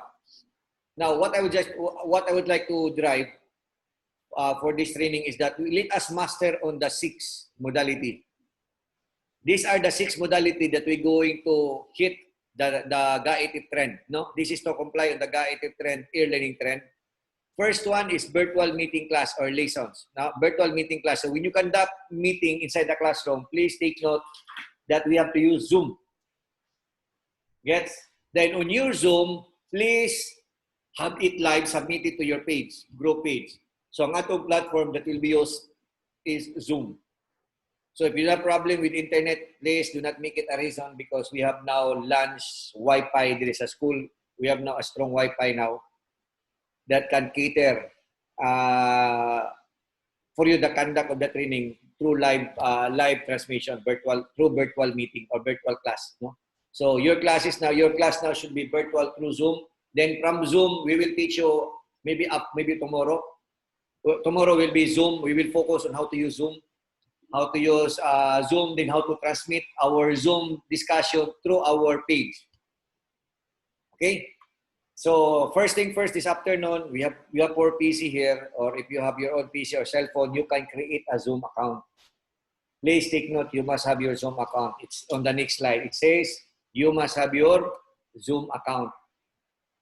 Because in the absence of your Zoom account, we cannot perform the virtual class or virtual meeting. This is the essential requirement for you to hold class. So di ta pwede magklase o walay virtual.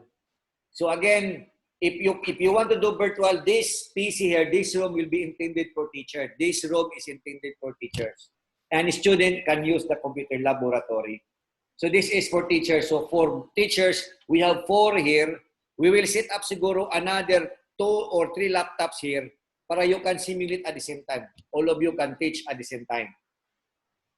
You just prepare the PowerPoint. The capital here is PowerPoint. So what is important is you prepare your discussion the day before na ganun PowerPoint. So as a practice before, with all my classes, I have all my classes in PowerPoint. Bahala pag, even though my topic is for the next month, I already prepared the whole PowerPoint for the whole semester or whole year. Serious na, pwede mo na siya from time to time, you just add. At least you have the PowerPoint. You know where to go back, you know where to proceed. So when you start, okay, let us now on page 63. Part kasi mo page 63.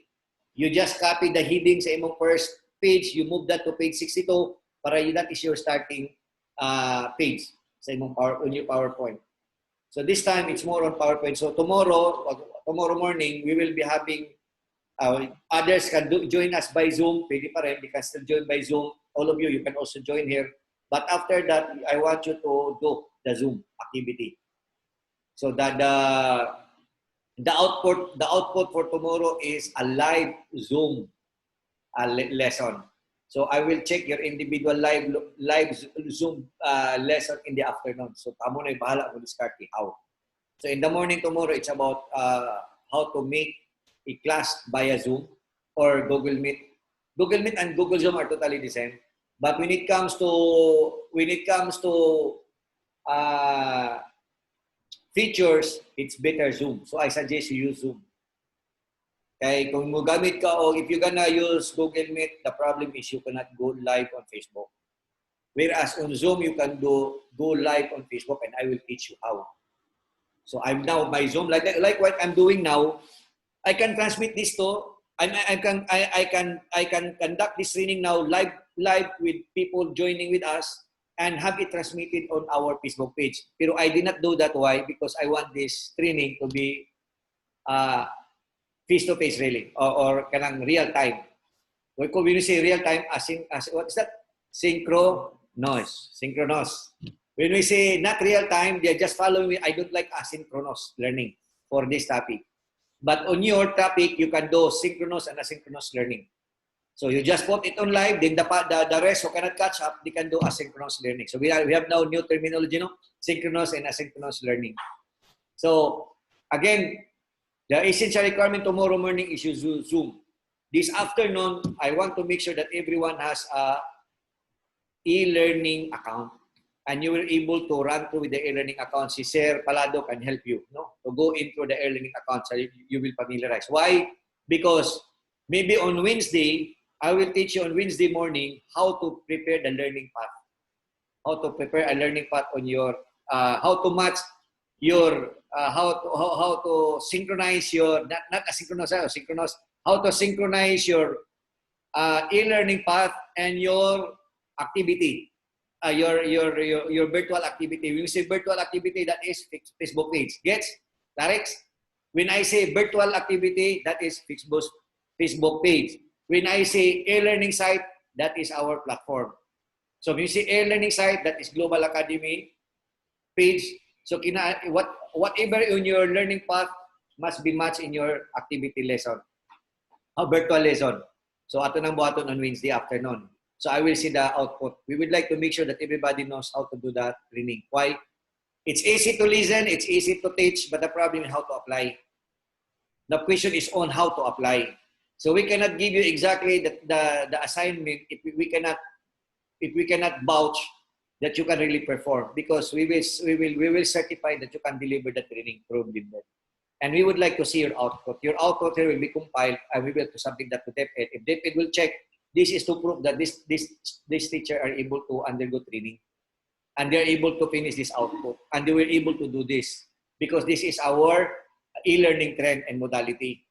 So that's how are you going to make sure that our teacher will be able to deliver the learning. So again, today, this afternoon, I do not bother how are you going to manage your time, but make sure by this afternoon you will master this afternoon how to register on our e-learning site and how to go through with our learning site. So Sir Palado will help you. If Sir Palado will go on Zoom, then he or she naman noon. Sorry, sir. Then he can join you on Zoom for the rest. Katawa si Sir Kinit out. Kita kasi ro. Di katawa si Sir Kinit, sir. Maganda og si. Dako kayang smile. Ibantayan niyo na ko yung smile. Okay?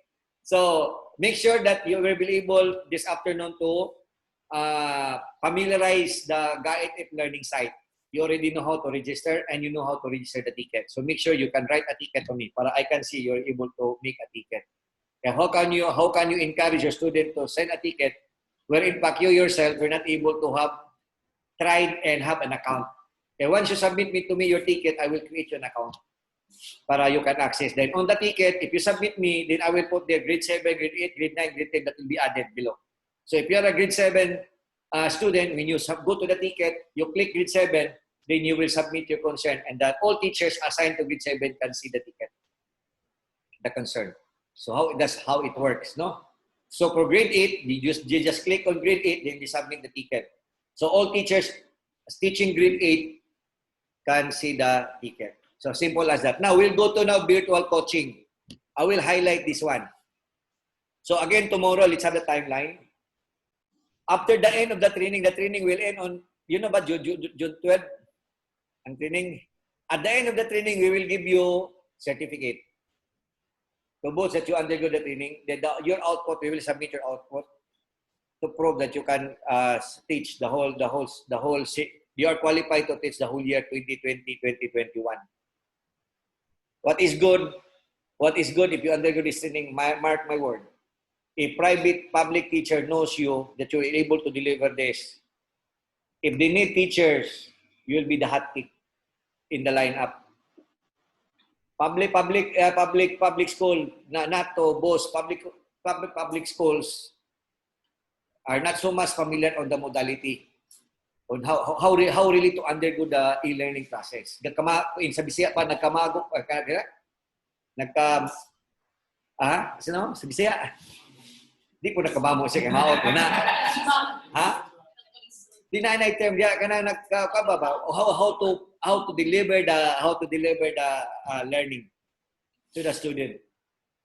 Okay. Now, virtual coaching, asa na virtual coaching? For example, if the student has a problem, make sure that you have the Skype sa bata or the iyang messenger or email. Kung na kay Gmail account, because we emphasize Gmail, correct? We highlight that every student and teacher has a Gmail account. So, on your Gmail account, you add your student sa imong hangout. If you need attention to the student, click the student, iyang name, then you can talk to the student live. So that is good. We use Hangout. We do not use Messenger. Why? Because on Messenger, the student is not paying attention. Why? Because somebody is sending messages. There is this distraction, what do you call this one? Dili sa distraction, but there is a mga disturbance. No, there will be disturbance if somebody send a message that the student cannot focus on coaching.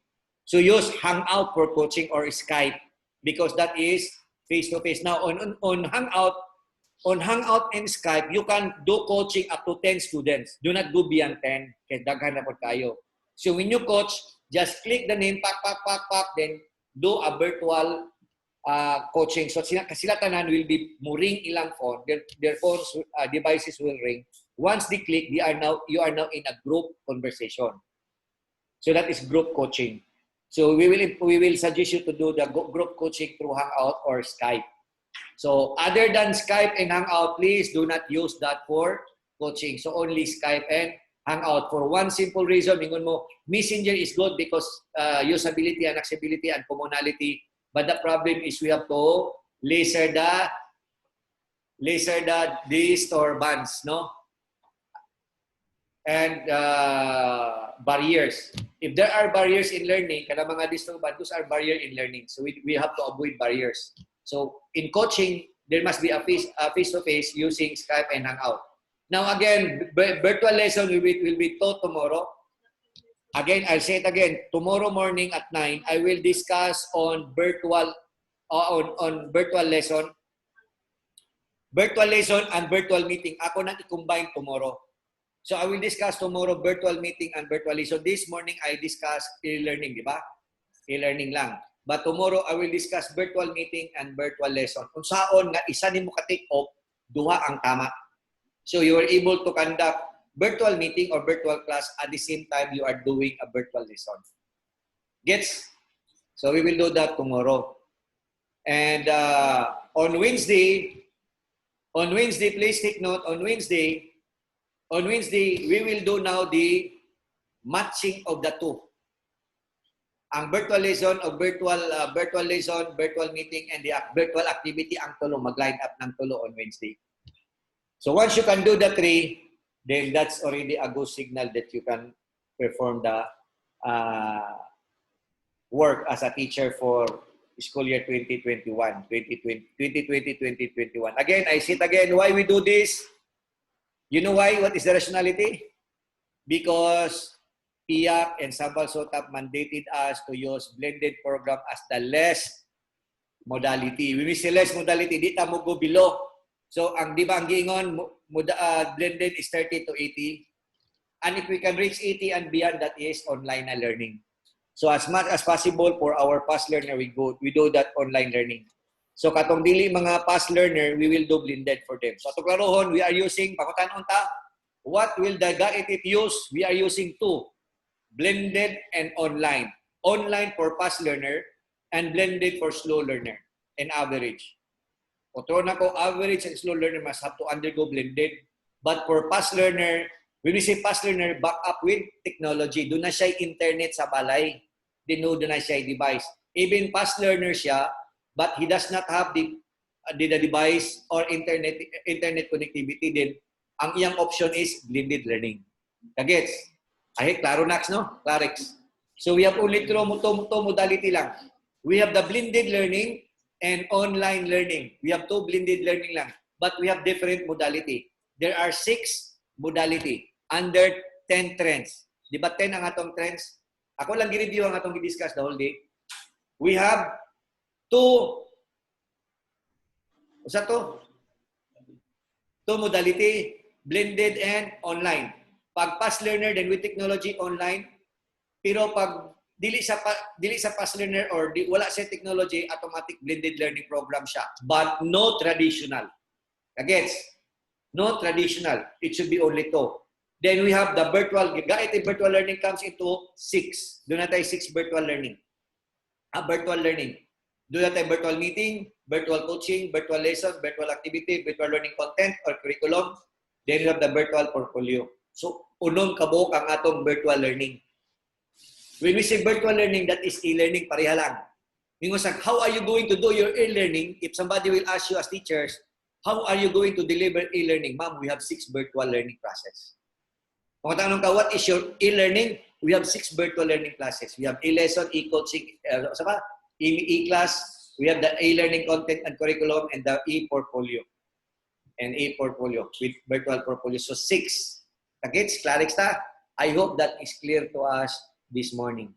Now, these 6 virtual learnings will cater our 10 GAITF learning trend. Gets? So that is the whole essence. Kaya di ko gusto mag-teach ka for 2020, 2021, then somebody will ask you, because matingala sa anong kakanda ka klase. So yung kung saan gamit mo? E-learning. We are using e-learning. So how are you doing to deliver the e-learning? Ang tubag mo, ha? Basta online. No. Simple is, we have 6 virtual learning. We conduct e-learning, we conduct virtual learning, we conduct virtual classes, di ba? So always virtual. We conduct virtual activity. So when we say virtual activity, that is the portfolio activity. So if you conduct the lecture, that is virtual class. Gets? Then when you have your learning path for the student to follow, katong duhang asynchronous, di ba na may mga asynchronous? So they can go to virtual lesson.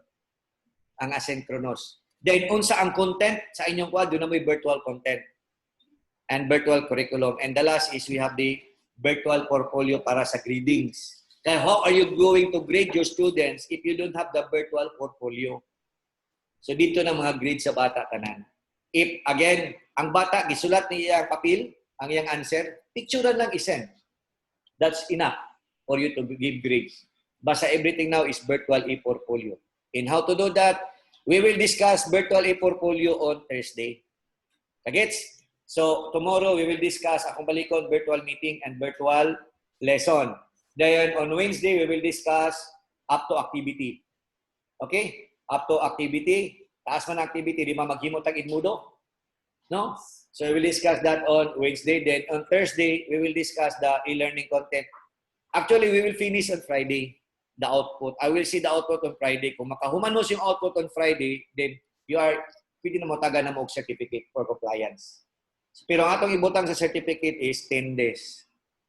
No, 10 days e-learning. But mind you, tomorrow, dili ta ka start of early. Why? Because mo hook up ta og morning. We will be hooking up on Wednesday. On Wednesday, we cannot start on Wednesday on activity early. We will start in the afternoon. Why? Because in the morning, we will hook up to tiyak para makadawat mo og certificate sa tiyak. Gets? Because I want you to receive a certificate from TIAC that you undergo online learning sa online learning sa John 3 K3. Kinder John 3. Basta doon na schedule. So, Friday no, Friday. Ang nga lang sir, para clarix sir. Friday, Thursday and Friday are elementary. Mata elementary. Gets? So igo pod mahumanta sa we will be able to finish our topic on Friday. So on Friday human nato ang atong virtual, then after on Friday will be purely tiyak na next week. So Saturday up to next week totally tiyak about tiyak. Then after that on Friday next week we will issue you the certificate. Kamoy bahala kung hanyoon si Sir Robrico Palado o si Ma'am. Magtabang mag-decide kung sa gwapo nga certificate. Now you can use this as your credentials that you have undergone e-learning. Pero I will not issue that certificate not unless I want to make sure that you master Zoom, you master Edmodo, you master our platform, and you master the e-lessons. O kung saan pag-conduct. You master the 6. Di ba 6? Virtual activity, virtual learning. When we say virtual learning, there are 6 virtual topics to undergo. No? Virtual class, virtual coaching, virtual lesson, virtual activity, virtual learning content or curriculum, and virtual portfolio. Or we call it e-portfolio in short. Gets? So these are the 6 virtual learnings that we're going to master.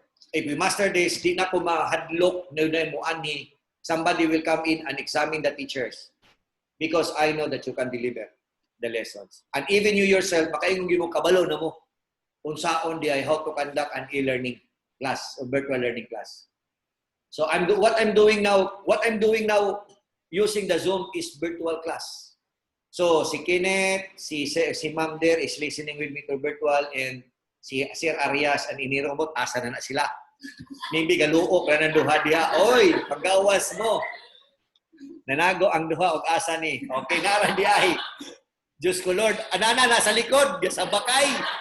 Hala ka, sir. Nasakpan gina ako, sir. Nagsabak, sir. Sir, kasabak. Wala, sir. Uy. Di close cam. Wala mang good. Oy, social Nag-snack na si Arias. social distancing. Maon na ta, sir. Ay, mga on yung ano man bang kasabak. Maon sa ta. Pagbalik sa cam, ma'am, namagin sir sa imong likod. Social distancing. Gabi katawa ni Sir Kenneth, oh. Okay ra mo ato, ma'am? Kukuha mo, Sir Arias? Sir? Okay ra to, sir? Sa schedule? Ogma, sir, we will discuss tomorrow the virtual meeting and virtual lesson. Then on Thursday, we will discuss up to virtual activity. Then on, di ba? Virtual activity. Then on Friday, we will finish up to the whole. Maghimot ang output. Gets? Then after that, we will hook up to PIAC training. Then next Friday, June 12, will be the issuance of your certificate. Kagets ta? No? So nga na siguro. So na may mga pangutana diya, ma'am. Ma'am Inero.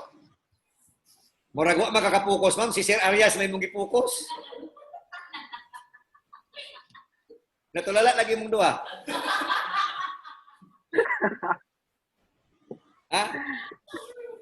Si Ma'am Bans, gatanaw rin ninyo. Kasi gamat na ni Ma'am Bans. Okay na ba daw kaya Ma'am Bans? Mag-social distancing niya po ni Sir Arias o si Ma'am Enero. Wala sila ka social dancing. Wala sila ka social distancing kasi bakay. Sobra pa to sa kwan. Violation gito, ma'am. Violation sa online.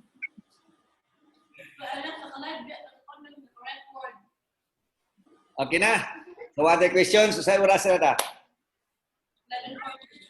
11:40. So, we will end up, Sir Arias and Sir, Ma'am Okay na, sir. Ma'am Jamilia, no? O si Sir Kenneth, palihog lang, please. This afternoon, your output must be able to register to our e-learning site. Pero, maka-register na ba sila? We already registered. Ang bago lang, no? We have new. How about our new teacher, sir? Mga new applicant.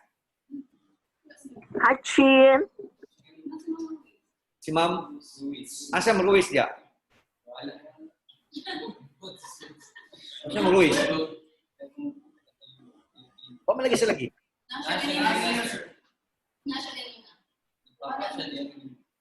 Pa malagi siya lagi, no? Malagi siya? Wala ay. Asa nga pika siya? Hello, Ma'am Ruiz, are you there? May IC? Anya again. Ay, daghan mo man di ay. Nakumalay si Ma'am Ruiz. Kisa pa ni, si Ma'am Bibi Niap.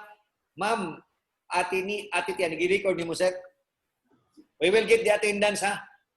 Si Ma'am Ate Tia, si Ma'am Ruiz, siya isa. Sir, this afternoon, si Plani Kabok, 1, 2, 3, 4, 5, 6, 7. 1, 2, 3, 4, 1, 2. Kasi advisor sa grade 7, sir. Si Ma'am Saira. I-class ka kasi katong himuon na sa onya. May kukupya, sir, ha? Si Ma'am Saira. Sa grade 8, advisor. Before tamu end this today. Sin po yun. Nya man ka-undergo si Ma'am Tantandoy. Og e-learning. Sin po yun. Kisa advisor nyo sa kwan? Kisa grade 8? Kung ito ka-undergo e-learning, sa saan ito ni? Ha? Sa? Kasi mukha niya, kutsing niya ani. Pasali kasi palado, kaya tagaan ta ka soup copy ani karon. Material sa ni kasi palado, ha? Sir, ikaw gyud mag-make up sa mga kwan, sir. Kung gusto ka mo hatag niya, imo yung make up na siya. Make up ni make up ni mo si Ma'am Kwan. Tanday. Make up si Ma'am kisa sa grade 9. Sin po yun. Wala po si Sir Hilar. Di kisa ma usa ka nga subject, usa ka nga year. Ha? Si Kenneth sa grade 12, advisor. Siya grade 11. Ma'am Carion, grade 10. Si Ruiz. Ma'am Ruiz, kini. Then sa grade 9. Sir, di, man si Hilar yun. Saman. What happened to Sir Hilar? Ay, magsilbi ng sitag make up ani.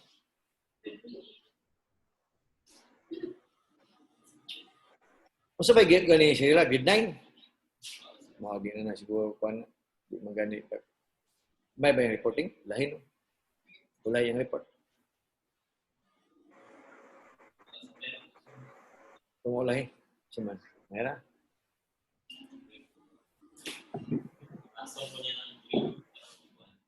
Grade 8? Pakaptin na kay Sir ng grade 8. Kung si Sir Hilar, subject teacher na sila. Pero make up siya ang training. Okay ka, grade 9, advisor. Final na Sir. So, kasi final advisor na siya, grade 7. Kisa Sir? Ma'am Abdurrahim, grade 8. Ma'am Tandoy, grade 9. Panatanto, grade Ma'am Roy, si Ma'am grade 10. Dayon sa Carion. Dayon isa pa, Sir. Mga ni, Sir. Ako kang i-admin karon sa Ileso, no? Sa Facebook. Human ako gimog admin, Sir. Kini sila, ipang-add na sila as advisor. Yes. Hello. Isa man, Ma'am. Okay na? So, na-comment ato, wala. So, imong make-upan si Kuan ha? Kanyang hapon. Kanyang hapon mo sa make-upan siya. Di ko gusto make-up kay mabihay.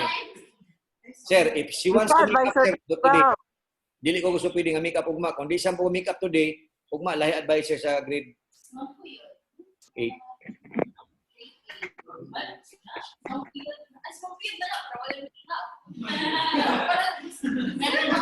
Sige, man po yun. Automatic, grade 8.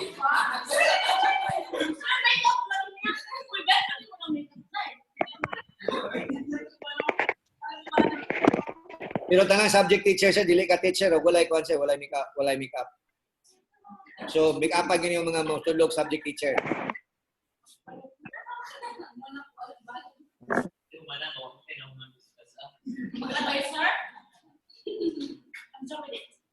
No, okay na tana. So, advisor sa grade 7, okay na. Grade 8 si Uyod.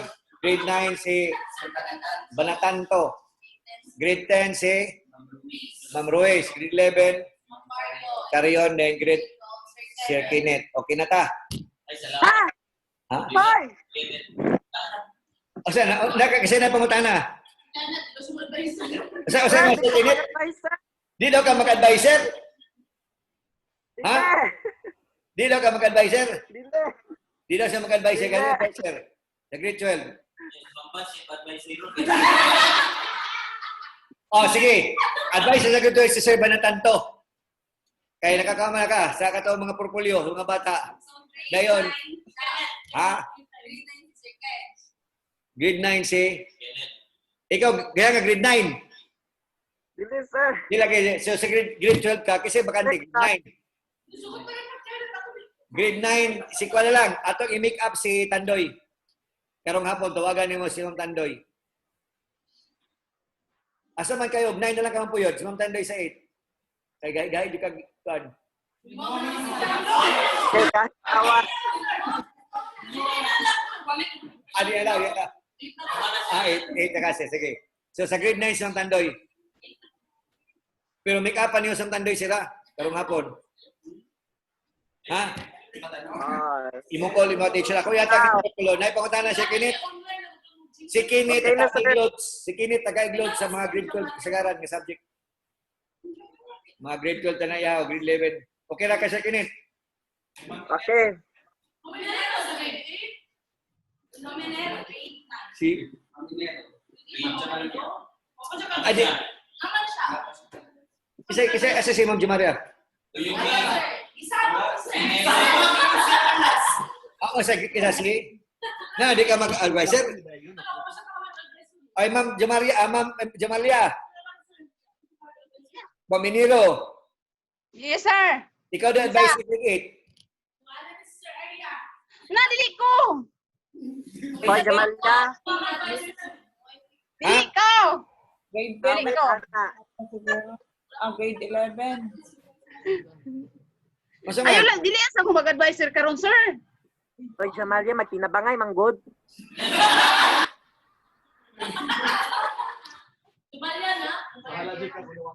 Dili lagi ko.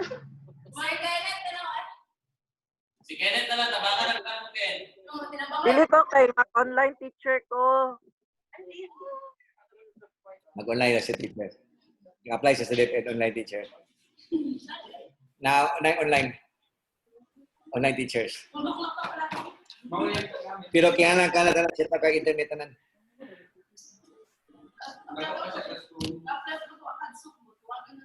Pero wala pala eh.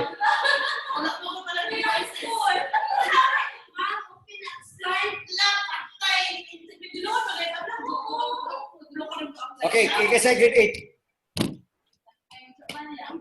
Mampuyod na. Okay na ka, mampuyod na. Di, umaya lang siguro. I-make up na lang ang duha. Si Pilar o si Kwan. Kung di sila ka-make up karong hapon, automatic kay si Puyod pa kung na lang mag-advisor. Go Puyod. I-make up din mo sila karong hapon. Okay, si Kwan. Kung di sila make up, ayun na. Basta karong hapon lang make up lang yun sa advisor. Kaya ugma, madihado na ugma. Magpatong-patong na. Okay na ta? So, any question? Wala na ba? We will resume tomorrow 9. Okay ba? Tangan ugma, 9 o'clock. Ma'am Jamalia, okay ka 9? Oy, Sir Arias. Mamaya katubang ni Sir Arias noon. Ma'am Jamalia, si katubang ni Sir Arias. Oy. Nangampiling po si Arias. Oh. Si Ma'am Ate, okay lang ka Ma'am Ate? Ate Tia. Tomorrow ta 8, 9 o'clock. Sige, that's all for today. Thank you so much for your time. God bless. Closing prayer, Puyod. Closing prayer. Ito ba closing prayer? Si Rubrico. Si Rubrico daw closing prayer. Ito bang si Rubrico. Sir.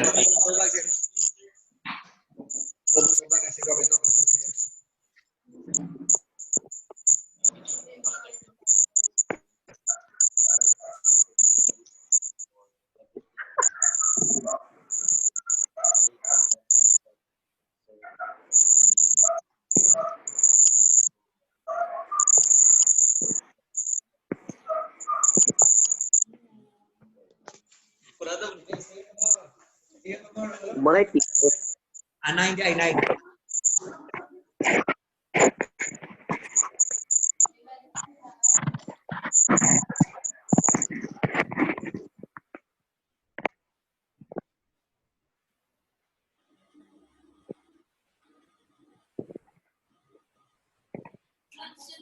Hi!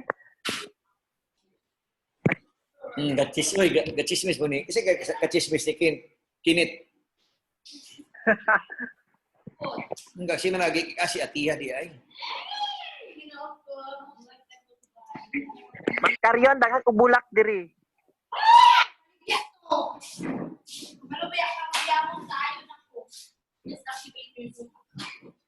Daghang mix snake plant diri. Dali.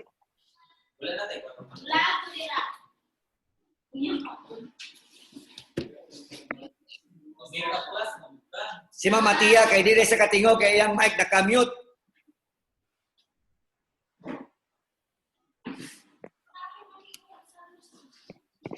Kana ma'am naka-mic.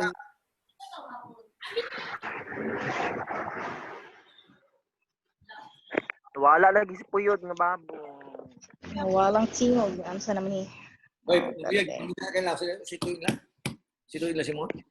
Pagkita ka nila. O, ano? Ngita si kay kinit si mo. Sa tayo tuyo.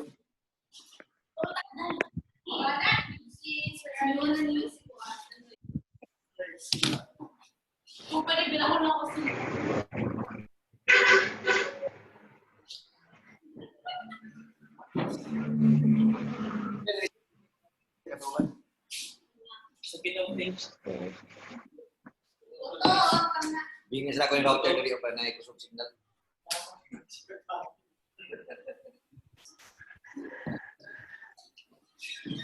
Ano yan kay sa bagong teacher, sir? Sila galit sa ID. Ha? Sila galit sa ID. Taga-ila sir. Taga-taga ng Axis. Ano ba yung kuhanin mo sir? Pakita na ko service sa imong... Na ba kay Kwan? Axis sa... HRIS? Access o diya, sir. Betan ako, sir. Taga-islag ID, sir. Para makapadali ka na. Na may kuha na internet.